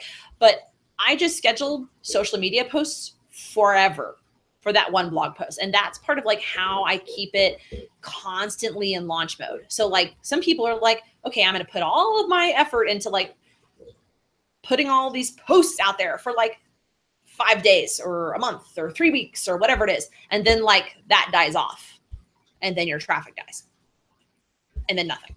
And so that really sucks. So I'm going to get back to my slides so you guys can see that. But anyway, so that is how I do that. And I wanted to show you guys that because it's very detailed and it's easier for me to just show it that way. Okay, so let's jump into step number 4, how to create income from your audience's interests and how to handle when an idea flops. All right, so we talked a little bit about here I had this product idea, so I'm going to create a blog post about it. And that's what this looks like, right? So you have a blog post, then you have a useful reason to people sign up for your emails, and then it'll be typically one of these 3 things, maybe with some variation, okay? One of the things that your audience will always do every single time is they will always tell you what they want. People are very, very reliable. Okay. First, they will subscribe for more information. If they're wow, she's amazing. She has such good stuff. You know what? She has such good stuff. I want to keep hearing from her. I want whatever she puts out. All right. That's the first thing. Second thing, they will ask you questions. If they're asking you questions, they see you as a reliable and trustworthy enough source to go, okay, she can answer my question and she will give me the truth. All right. That's super useful. Or they will tell you what they want by doing nothing. Okay. Use the example of the saving money on groceries posts, right? If I come onto your blog and I'm wow, she's sharing the same stuff that everybody else is, I will tell you that I am not interested in being your blog follower, your blog groupie by doing nothing. I will simply leave. And that tells you that whoever came to that blog post was not that interested, or that your blog post may have been great, but whatever you're offering, your compelling reason to sign up, wasn't compelling. So typically when you write a blog post, you will have 2 different responses. You either have groupies who were yay, this is amazing, I love this content, or crickets, absolute silence, right? And I want to talk to you in a minute about why the cricket posts are actually some of my favorite posts. Okay, because as entrepreneurs, we have these ideas, right? I told you about my product ideas, and notice that in the blog post examples that I shared, out of 4 of those examples, 2 of them were viable. Okay. But your Cricut posts are some of your best content because they save you time and energy. They keep you from creating more blog posts or products that turn away your audience. Obviously, my audience really doesn't care that much about direct sales. They really don't care that much. Or I would have more people subscribing. Like, that's just how that goes. And it would be really a shame for me to go, I am going to write a 30-day series on how to be an amazing direct salesperson, because I know based on my audience's dislike or lack of interest in the direct sales stuff, that that's not what they want. And it also tells you, number 2, what kind of affiliate offers aren't a good fit. I'm not going to start promoting a direct sales product to you guys because that's not what you guys signed up for. You guys want to know about blogging. You either read the blogging post or you got my email and you were like, oh yeah, she's talking about blogging. Great. Awesome. I'm not going to talk to you about something that you're not interested about. How would you feel if you showed up today and I was like, okay, this is great. You guys want to know about blogging. That's awesome. Except we're not going to talk about that. We're going to talk about direct sales. You'd be like, that's great. And you guys would all leave. Probably. I may have like 1 or 2 people who hang out, but you know, typically people are going to leave because it's not of interest to them. And so most importantly, Cricut posts are the ones that keep your audience or keep you from creating products your audience won't buy. So let me tell you a story about failure, because like we talk about that a lot, right? I created the most amazing e-course back before e-courses were like a really big thing, right? It was called Declutter or Driven to Declutter. I created a subdomain, which I did not know how to do back then. And I created an e-course. I emailed every big blogger that I found. I made an amazing product because, you know, people need to know about decluttering, right? And people actually do. My product was $27. I sold 3. One of them wanted a refund because it was a crappy product. If I had paid attention to what my blog people wanted, I would have known they weren't paying attention to my decluttering posts because I wasn't an experienced enough homemaker to understand that me as a homemaker with no children, my life was completely different than it was with the people who were typically my blog readers who had children and were stay-at-home moms, right? Because while I think it's great that people who are not moms can have homemaking blogs, their lives are completely different than those of us who stay at home, like with kids, right? You guys, like totally. So that is why your Cricut posts are really good information for you. So if you write a post, even if it's something you're super passionate about and your audience doesn't care, that means you need to go in a different direction. Okay. So there's that. How to find out what your audience loves. Okay. Your Stark Raving fans will do these 3 things to let you know how much they love what you're sharing. They will respond to your blog in comments. And that is something that I have learned is when you do any kind of email marketing, which I'm not going to get into a ton today because like that's like 3 webinars in and of itself. If you are doing any kind of emails, like after they subscribe to your free e-course or to get your video or to get your printable, don't say, hey, respond to my email, because that doesn't help you. Okay. It helps them because it answers their question or it lets them share their story. But ask them, tell them, say, hey, instead of responding to this email, leave me a comment on the blog post so everybody can see it. And that does 2 different things. Number 1, it gives them a venue where you can respond in a controlled way. But if they're asking a question, the question benefits everyone who will then take the time to read your blog comments. It also does something, it creates what's called social proof. And it says, hey, well, like 200 other people responded to this blog post in comments. Wow, she must be really awesome. They must really trust her. She must have a huge following. And so it does 2 different things. It, number 1, provides value to your readers because it gives them more information if people are asking questions in comments, which is also why I ask you guys to leave questions and comments. But then it also creates social proof. And then so 2, back off the rabbit trail, they'll respond to your emails. So if you send out an email, this is like, hey, I'm teaching a webinar about blogging, and people respond and they're like, I am so excited. And those are the kind of responses you get. That means they're excited. Or if they respond with a question, that means they're excited and they want to know more. So the other thing is, sometimes it's not always so obvious. Sometimes they just keep opening your emails. They just stick around. They're happy to hear what you have to say, but they don't necessarily see a reason to respond to you. And that is just as important sometimes. Okay. So the other thing is, your audience will always tell you what you're doing. And I know, like, we already said this, but this is super, super important. They will ask for more information. They will ask you in blog comments or emails. They will subscribe, or they will do nothing. This is important. Like, it's an important enough slide that it needs to be repeated, you guys, because if they're doing nothing, that is them telling you they do not love it. Okay. Super, super important. All right. And then how to tactfully monetize your yes posts. The things that, like the blog posts that you're like, yes, my people love this. They're leaving comments. This is where you either, number one, create your own offer. Number two, you find an affiliate offer. Either one of these is fine, or you can do like a combination.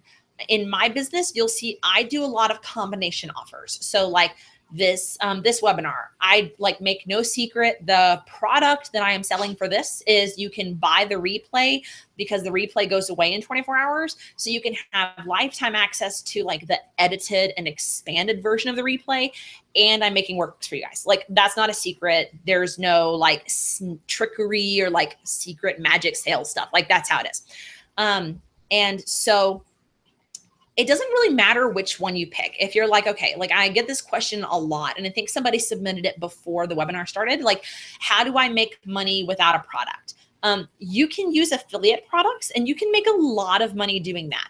I will just go ahead and tell you, you have a lot more control if you create your own product. When I made $10,000 in 3 days last week, I could not have done that with an affiliate product. I couldn't have said like, hey guys, I'm putting Tailwind on sale.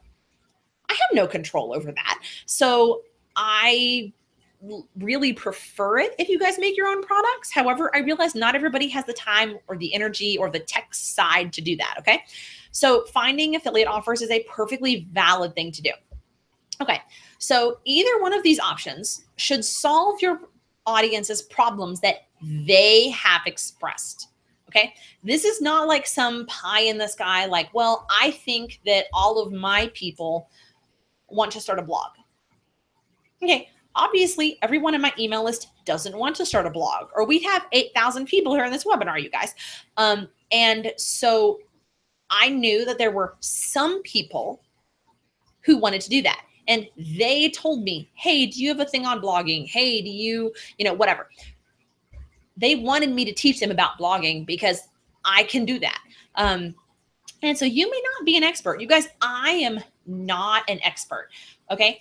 And so give them, and then the other thing is you will give them the tools to solve the problem themselves. So this is like a do-it-yourself thing. So that may mean you're providing them with a pattern if you're a sewing person or whatever it is. Somebody just commented your video is so blurry. It's probably your internet connection. You also may need to close any other tabs that you have, Jennifer. Okay. So, all right, you guys, that is it. You guys are here today because you want to make money.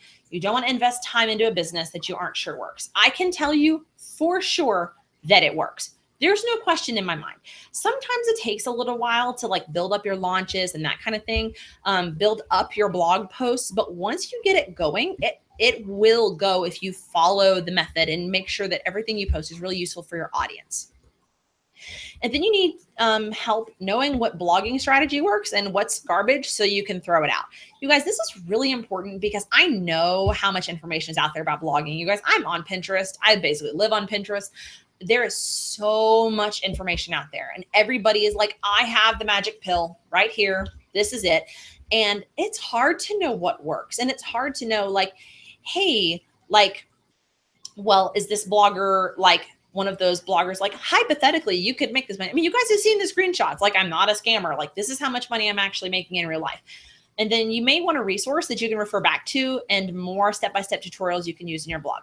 So like I already said, you guys, if you want to get the replay, and you don't have to, you guys are welcome to just like take this information and run with it and go like do your own thing. That's great if you want to do that. But you can also do this, which is you can buy the VIP membership, which means that you get lifetime access to the edited and expanded replay. And basically all that means is that what I will do is I will actually record this not live and take a little bit more time with things like I'll show you guys Tailwind. I'll show you how to do co-schedule, how to set up all of those little things. And I'll even give you guys some tutorials on how I use Divi, my theme, in case that's something you're interested in. So that it's only available for the next 24 hours. And so there you go. All right. So now it is question time. And I am going to answer some of the questions that you guys asked.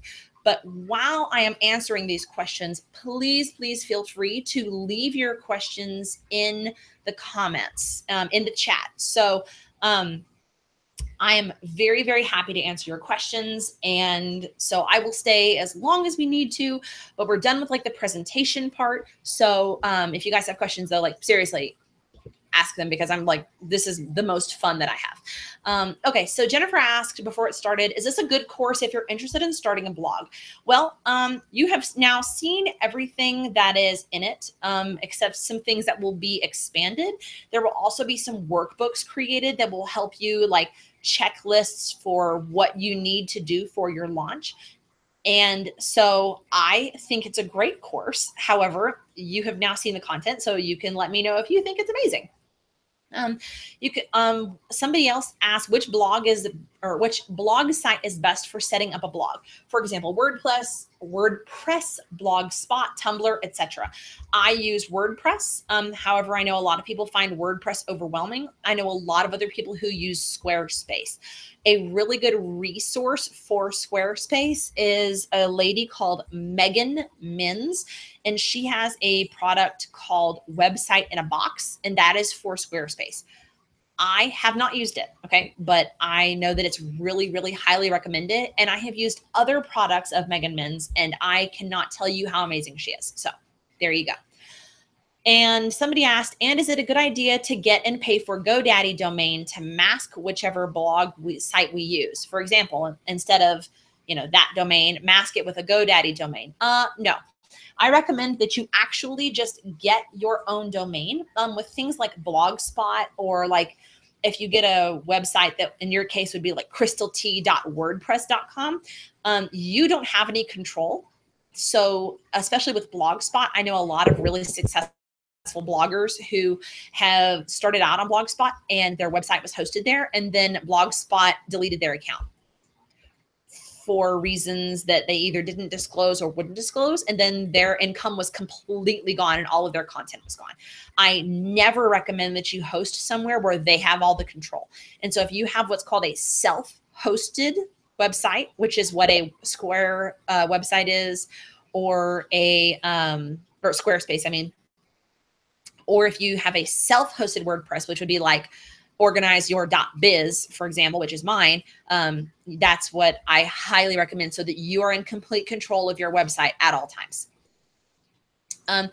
If you have an idea of what your blog, what you want your blog to be about, how do you know if people will follow, if it's monetizable? I think we already covered that.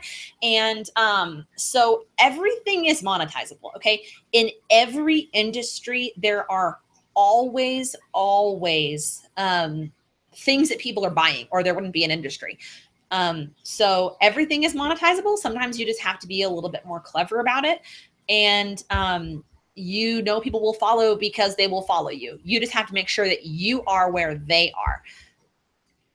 I'm gonna take a sip of water real quick. All right. Amy wants to know, is it better to add affiliate links from the beginning of your blog or wait until later when you have your readers' trust? I don't want to miss out on money, but I don't want to scare my readers off either. Okay, this is actually a really interesting question. I fully believe in very transparent business in general, okay? So like, people ask me for my income, I will tell them my income. People ask me what I use, I will always tell them what I use. So according to my personal business model, I always, I will include affiliate links, but only to things that I either actively use, or I can honestly say my friend, like I actually have interacted with, for example, Megan Mins, who created Website in a Box.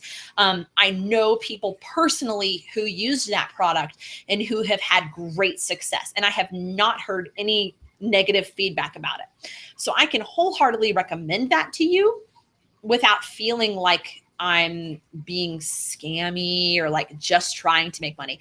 So I'm just really honest. I'm like, hey guys, these are affiliate links, and that's what I do. If you, in my opinion, if you're going to blog and it's going to be a business, just being open about that with your readers, people understand that. But if you come off as like a Mother Teresa blogger who's like, well, I'm not going to monetize, and then suddenly you have a bunch of affiliate links, it feels kind of like there's been a shift in your blogging and in your priorities. So I recommend just adding them from the beginning. But if that doesn't feel right to you, then you know what? It's okay to not, and it's okay to do it your own way too. So I don't want you to feel like Christina said it, so that's gospel, because that's not true. But that's how I would do it if it were my business. And that's how I do it in my business. Ashley said, my biggest struggle is getting people to not just stop by the blog, but stay. I also find struggle with what consistency is for me. Some blogs push daily, while others pick a designated day off, day of the week to publish. I'm not sure where I fit in and who is even sticking around to read it. Okay, Ashley. So this is a really good question. I am completely inconsistent with my blogging. My blog schedule is completely random. However, I trust that my readers know that when I make something, it is going to be epic. Okay. It is going to be useful. It's going to be very real. It may be very raw emotionally, but it will be very me and it will be very useful. Okay. That part is more important than the consistency part. Okay. Some people, I think I saw someone who asked a little bit earlier, like, how many blog posts do you write a day or a week or whatever? I started off with 4 or 5 blog posts on Organize Your Biz. That was on March 31st. Today is August 1st, and I have less than 13 blog posts. Since I'm making 14 to 15,000 a month, I say I'm doing okay. I don't worry about consistency. And then the getting people to just stop by and then stay, you get that by getting their email address and keeping your content in front of them. Okay. I have a lot of excuses. As Lee says, I have a lot of excuses that have been holding me back from doing this. First, I'm a work-at-home mom. I have 2 toddlers and a small business. A couple of years ago, my husband gave me the idea of starting a blog, and since then, I've been trying, reading, asking, looking for advice, etc. But I haven't really started. Okay, so this is the part where like I'm very happy to encourage you guys, but I also want to really like knock you guys over the head with some truth here. Okay. Your excuses have to be less important than your whys.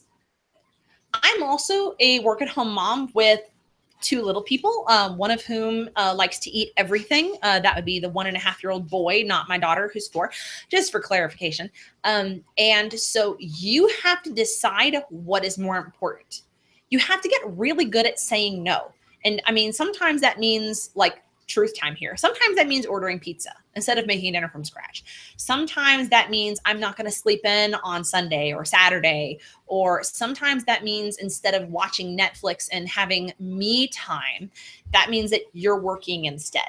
And you also have to really, really work hard to not spend so much time educating yourself that you're not actually doing it. Because believe me, I have totally done that. So that's really, really important. So you have to kind of decide what your priorities are. And don't be wrong, there are some days where I'm like, well, Logan is teething, and so my priority today is holding him. And that becomes my priority. And that's okay. There is nothing wrong with that.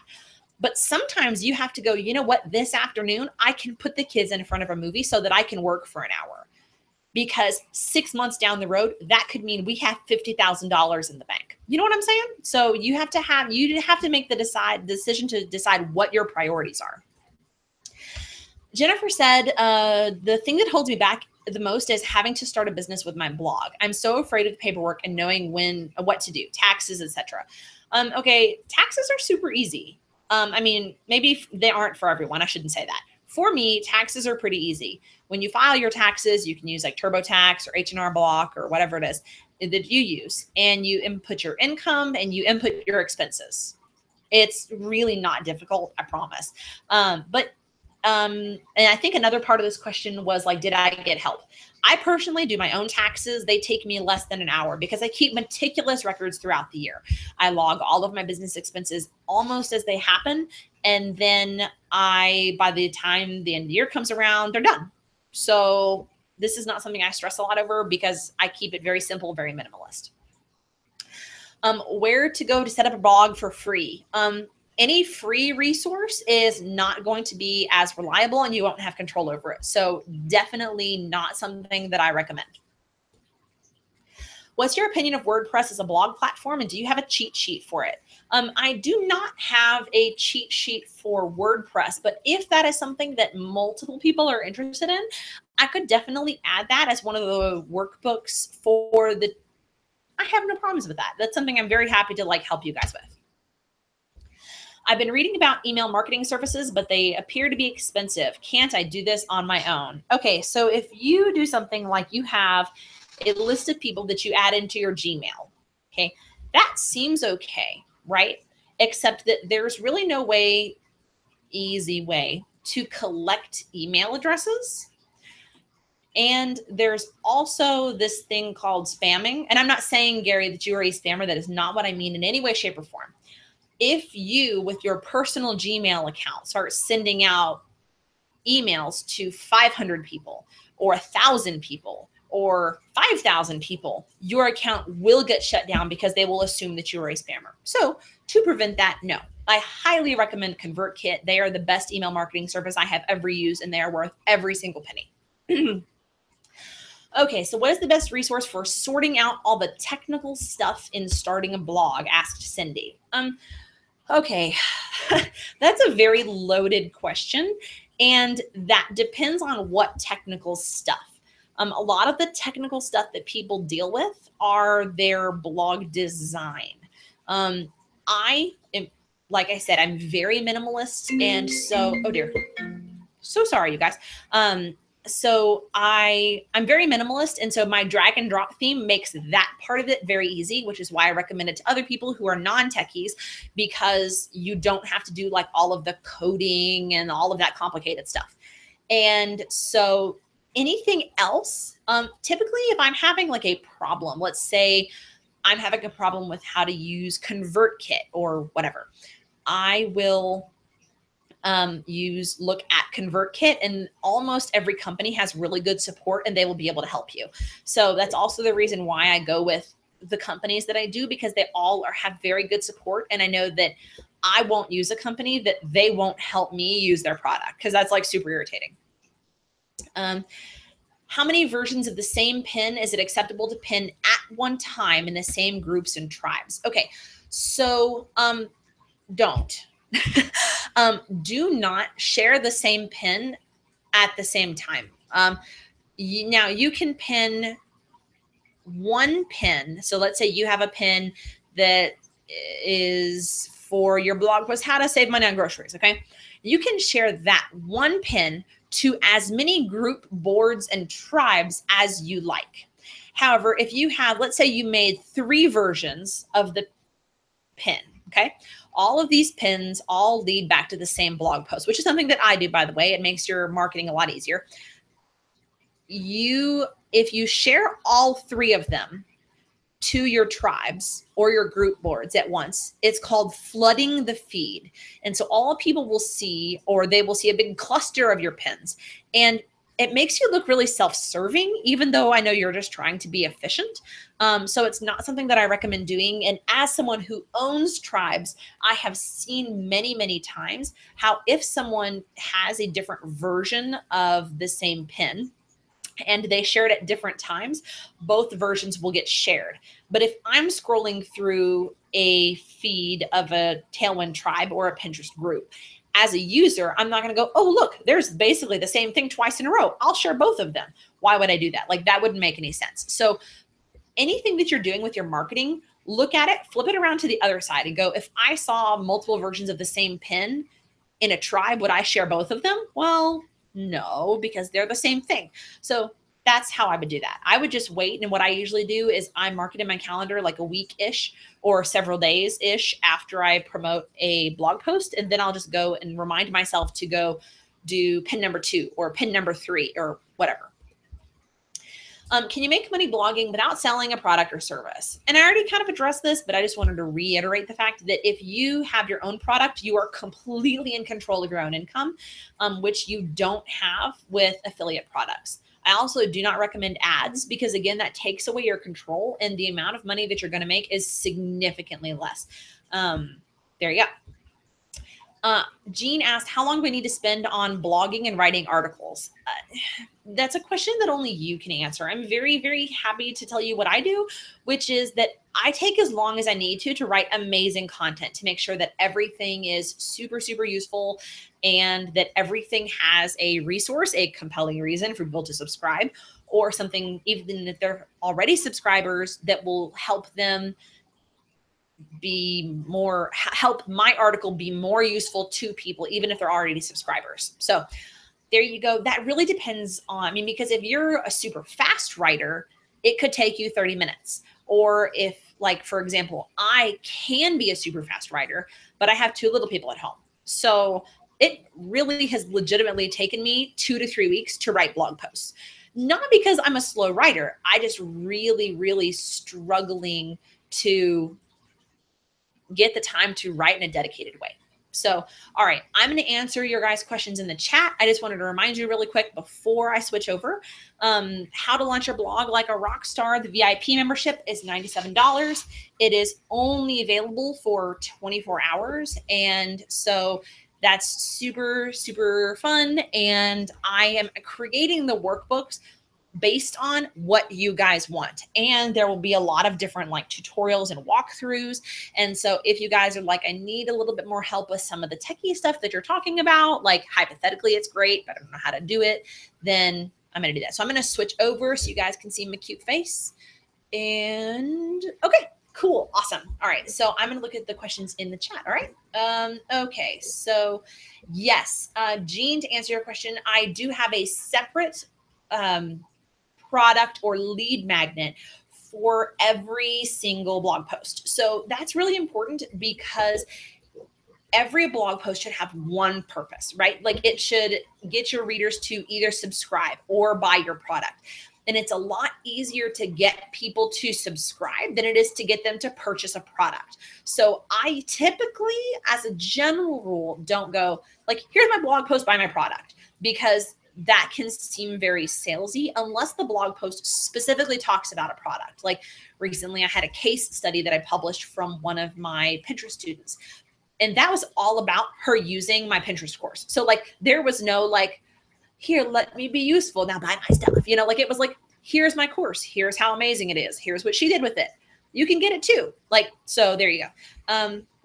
Can you export email lists from MailChimp to ConvertKit? Yes, you can. I cannot walk you through that verbally because it's been a really long time since I've done anything with MailChimp. However, you definitely can do that. And it's really, really easy. You can also take, like if your list is segmented at all, you can import them into different like sequences, or I think MailChimp calls them like autoresponders. So there you go. I currently have Bluehost. How do I transfer this over to something like GoDaddy? Okay, so with every host there, they will always have instructions on how to transfer your hosting and or your domain. Now, where your domain is where your domain is not really that important. It's where your hosting is that's important, just to like clarify.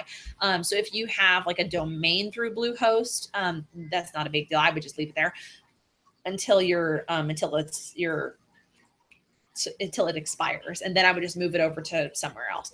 And then so they will give you, there's usually like, you have to unlock your domain, and you can either call them and have them walk you through it, or there's usually like articles on it.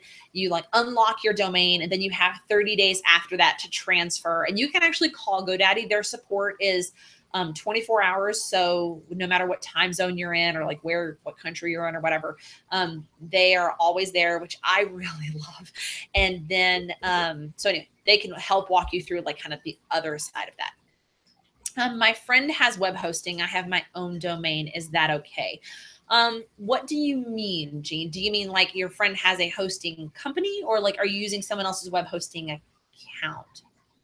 Clarify that for me, and I'll come back and answer your question. I'm going to scroll up and make sure that I haven't like missed anything like super important. I think somebody asked about how to not make pop-ups annoying. I think I remember seeing that question. I don't know who asked it though. Okay. Email pop-ups. I use them. Sometimes they're annoying. They also get results. So my pop-ups though provide value. Most of the people who subscribe to like my webinars are typically people who came to my website and they saw a pop-up. I have never once had someone complain. And if someone has a problem with it, then they can leave. That's pretty, they're effective and I don't mind them. Now you can also use what's a company called hellobar.com. I use them and they have like what's called a page takeover, and it's exactly what it sounds like. It like takes over the whole page, and like there's an X like up here at the top, and you can say, okay, like I want it to take over the page. And like for this webinar, it was like, do you want to or join me for my event, how to launch a blog like a rock star? And I talked about the things that we'll talk about, right?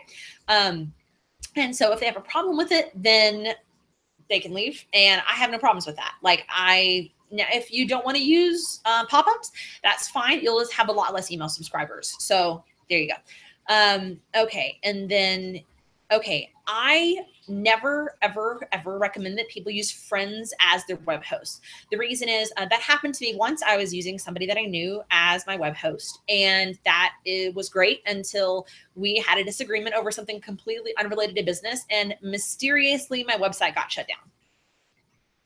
Don't do it. I've also had clients who were running businesses that made them more money than I make now, make hundreds and thousands of dollars. And they were hosting with a friend's, their niece's fiance was one of my clients. And the hosting company went under because they were using a small company, and mysteriously her website's disappeared. Okay.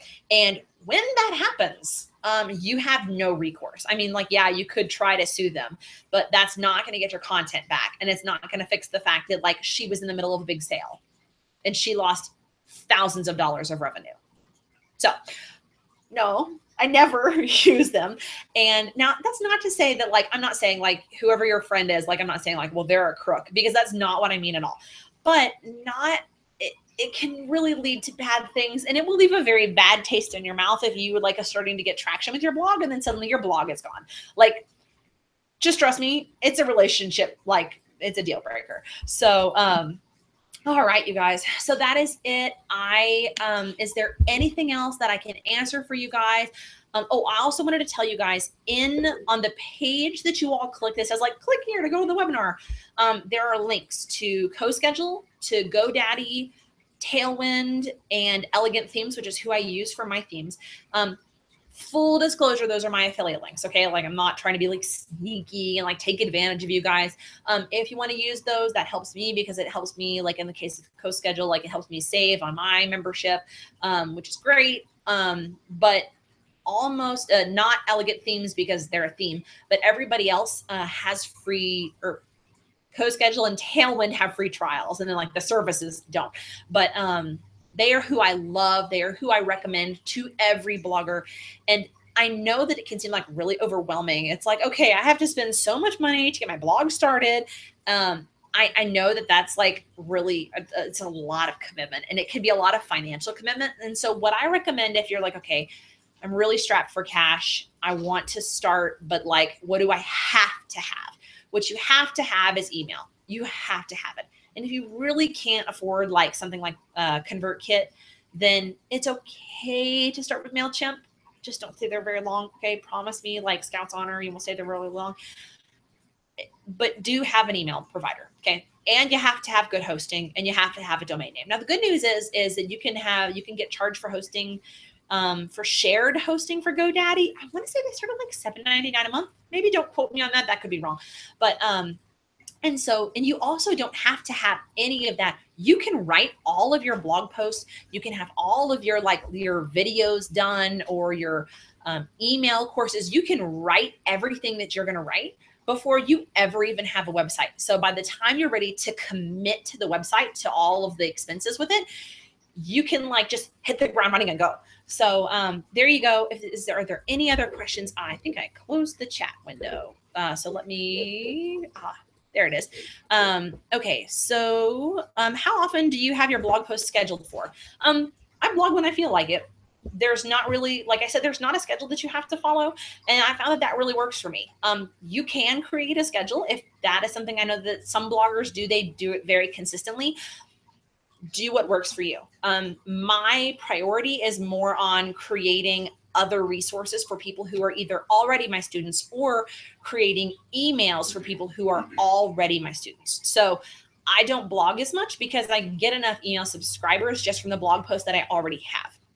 Do you get workbooks after watching this, or do we need to pay the 90 cents? Okay, yes, the workbooks have not been created yet. And so how this works is I will be hosting this webinar again this evening. And because, you know, everybody has different schedules, so I try to accommodate that. And so I will be creating the workbooks based on all of the feedback that I get from everyone. And so that takes a lot of time and effort to go through. So that, which is the reason why I charge for the lifetime thing. And then I'll also be creating video tutorials for you guys based on the questions you guys have asked. And so yes, in order to get the workbooks and the extra like video tutorials, you will need to pay the $97 fee. And I will use this, and I will send, there's a link in the chat now.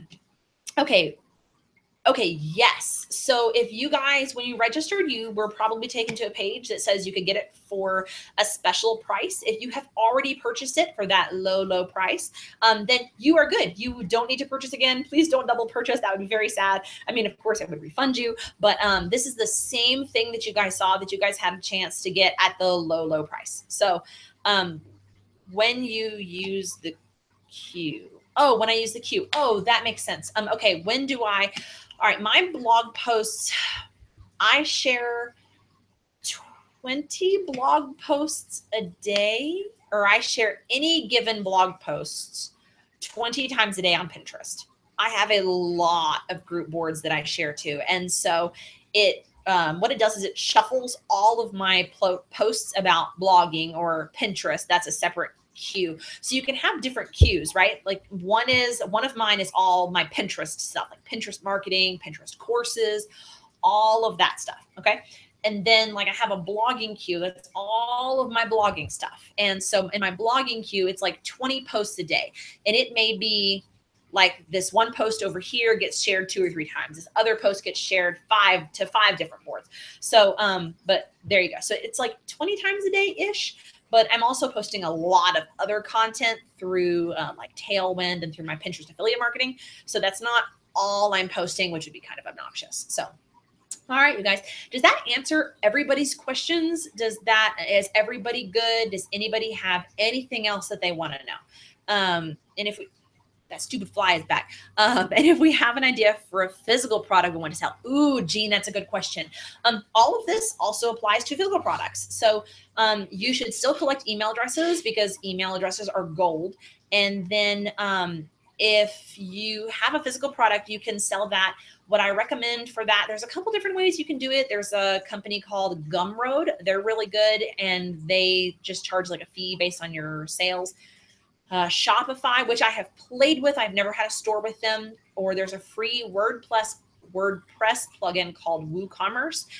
They are complex, but they are very useful. So if you're like super non-techie, you may be like, oh my gosh, because there are so many WooCommerce things and like add-ons and extras. But so that's what I would recommend for selling physical products. So, all right, you guys, if you guys have any other questions, or if you're like, I really, there was something that if you asked a question and I did not answer it and I missed it, please do not be afraid to, you work for Apple. I love Apple. I worship at the altar of Apple. Okay, not really, but almost. Anyway, but if you guys have any comments or questions, like I said, I will do email if that's guys what you want, but blog comments are really a lot more useful because it helps me, gives everybody the benefit of your question. And then it also creates social proof. We already talked about that, right? So, anyway, you guys are amazing. This has been so much fun. And thank you guys for like interacting in the chat and asking questions because I love it. And that helps me make everything better for you. Oh, I just saw somebody's question and it says, could you please explain branding and finding your customer? Okay. Real quick, Jean, I do want to answer that because that is important. Branding is a very in-depth topic. However, in general, branding means that you are consistent with who you are. Now, visual branding is different. That's really simple. You use like your set, like for example, for me, I use two fonts, okay, and I have a color palette that that's what I use. Like you should, as a if I had a stark raving fan, they could be able to see something combine a pictures and go, oh, that's Christina's, hypothetically, right? And so that's what branding is. Branding goes, hey, that's Christina's, or hey, that's Jean's. I love her stuff. Like I'm gonna click on that. And so branding makes you recognizable, but branding is also like kind of who you are. So for example, like me, like I'm very blunt. Like I will encourage you. I will be like, yeah, you go girl. Like if you email me, I will like cheer you on when you have wins. But if you email me and you're talking crazy, I'll be like, wow, you need like a truth session. And I am very blunt to the point. That is my brand. And so I will encourage you. I will pump you up. I will be your biggest fan. But like, I will also give you a kick in the butt if you need it, right? So you may be really nice. You may not be like me. You may be like, there are people who are like much softer than me, who other people like a lot better. But then there are people who are more like me, who are like, yeah, give me some like truth nuggets here. If you need to knock me over the head, knock me over the head. And then like, there are the other people who don't like my branding and they're like, she's mean.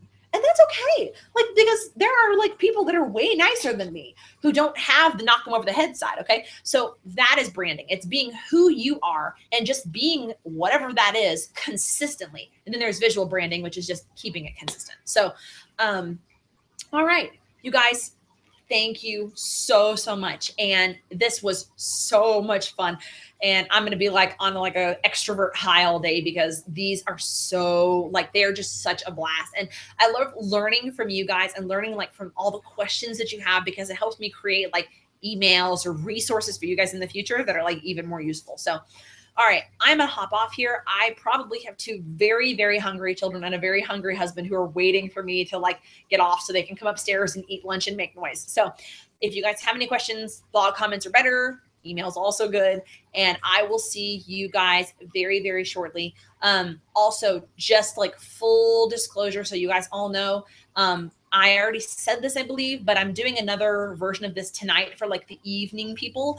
And so like the whole, it's only available for 24 hours things, that clock starts tonight because so anyway, in 24 hours as of 9 o'clock this evening, that special will go away. So I just want to let you guys know, so I'm not like running some kind of like false impressions here. And if you guys have already registered, you don't need to do anything. I will be creating amazing content for you. But anyway, I hope that even if you don't register, which is great, that you guys can like take this and use the information and use it to like empower yourselves. And please come back and like tell me if it was useful. Like share in a blog comment if you launch a blog, or let me know just somehow like that it was useful for you, and show me, because like I don't like just like creating things in a vacuum and being like, hypothetically, I would like to help people. Like I love seeing what you guys make. So definitely share it with me, and I would love to see it. And I would love to hear about your experiences and anything that, anything else I could have done better. I'm very open to like positive feedback or constructive criticism, because ultimately it's all about making it useful for you guys.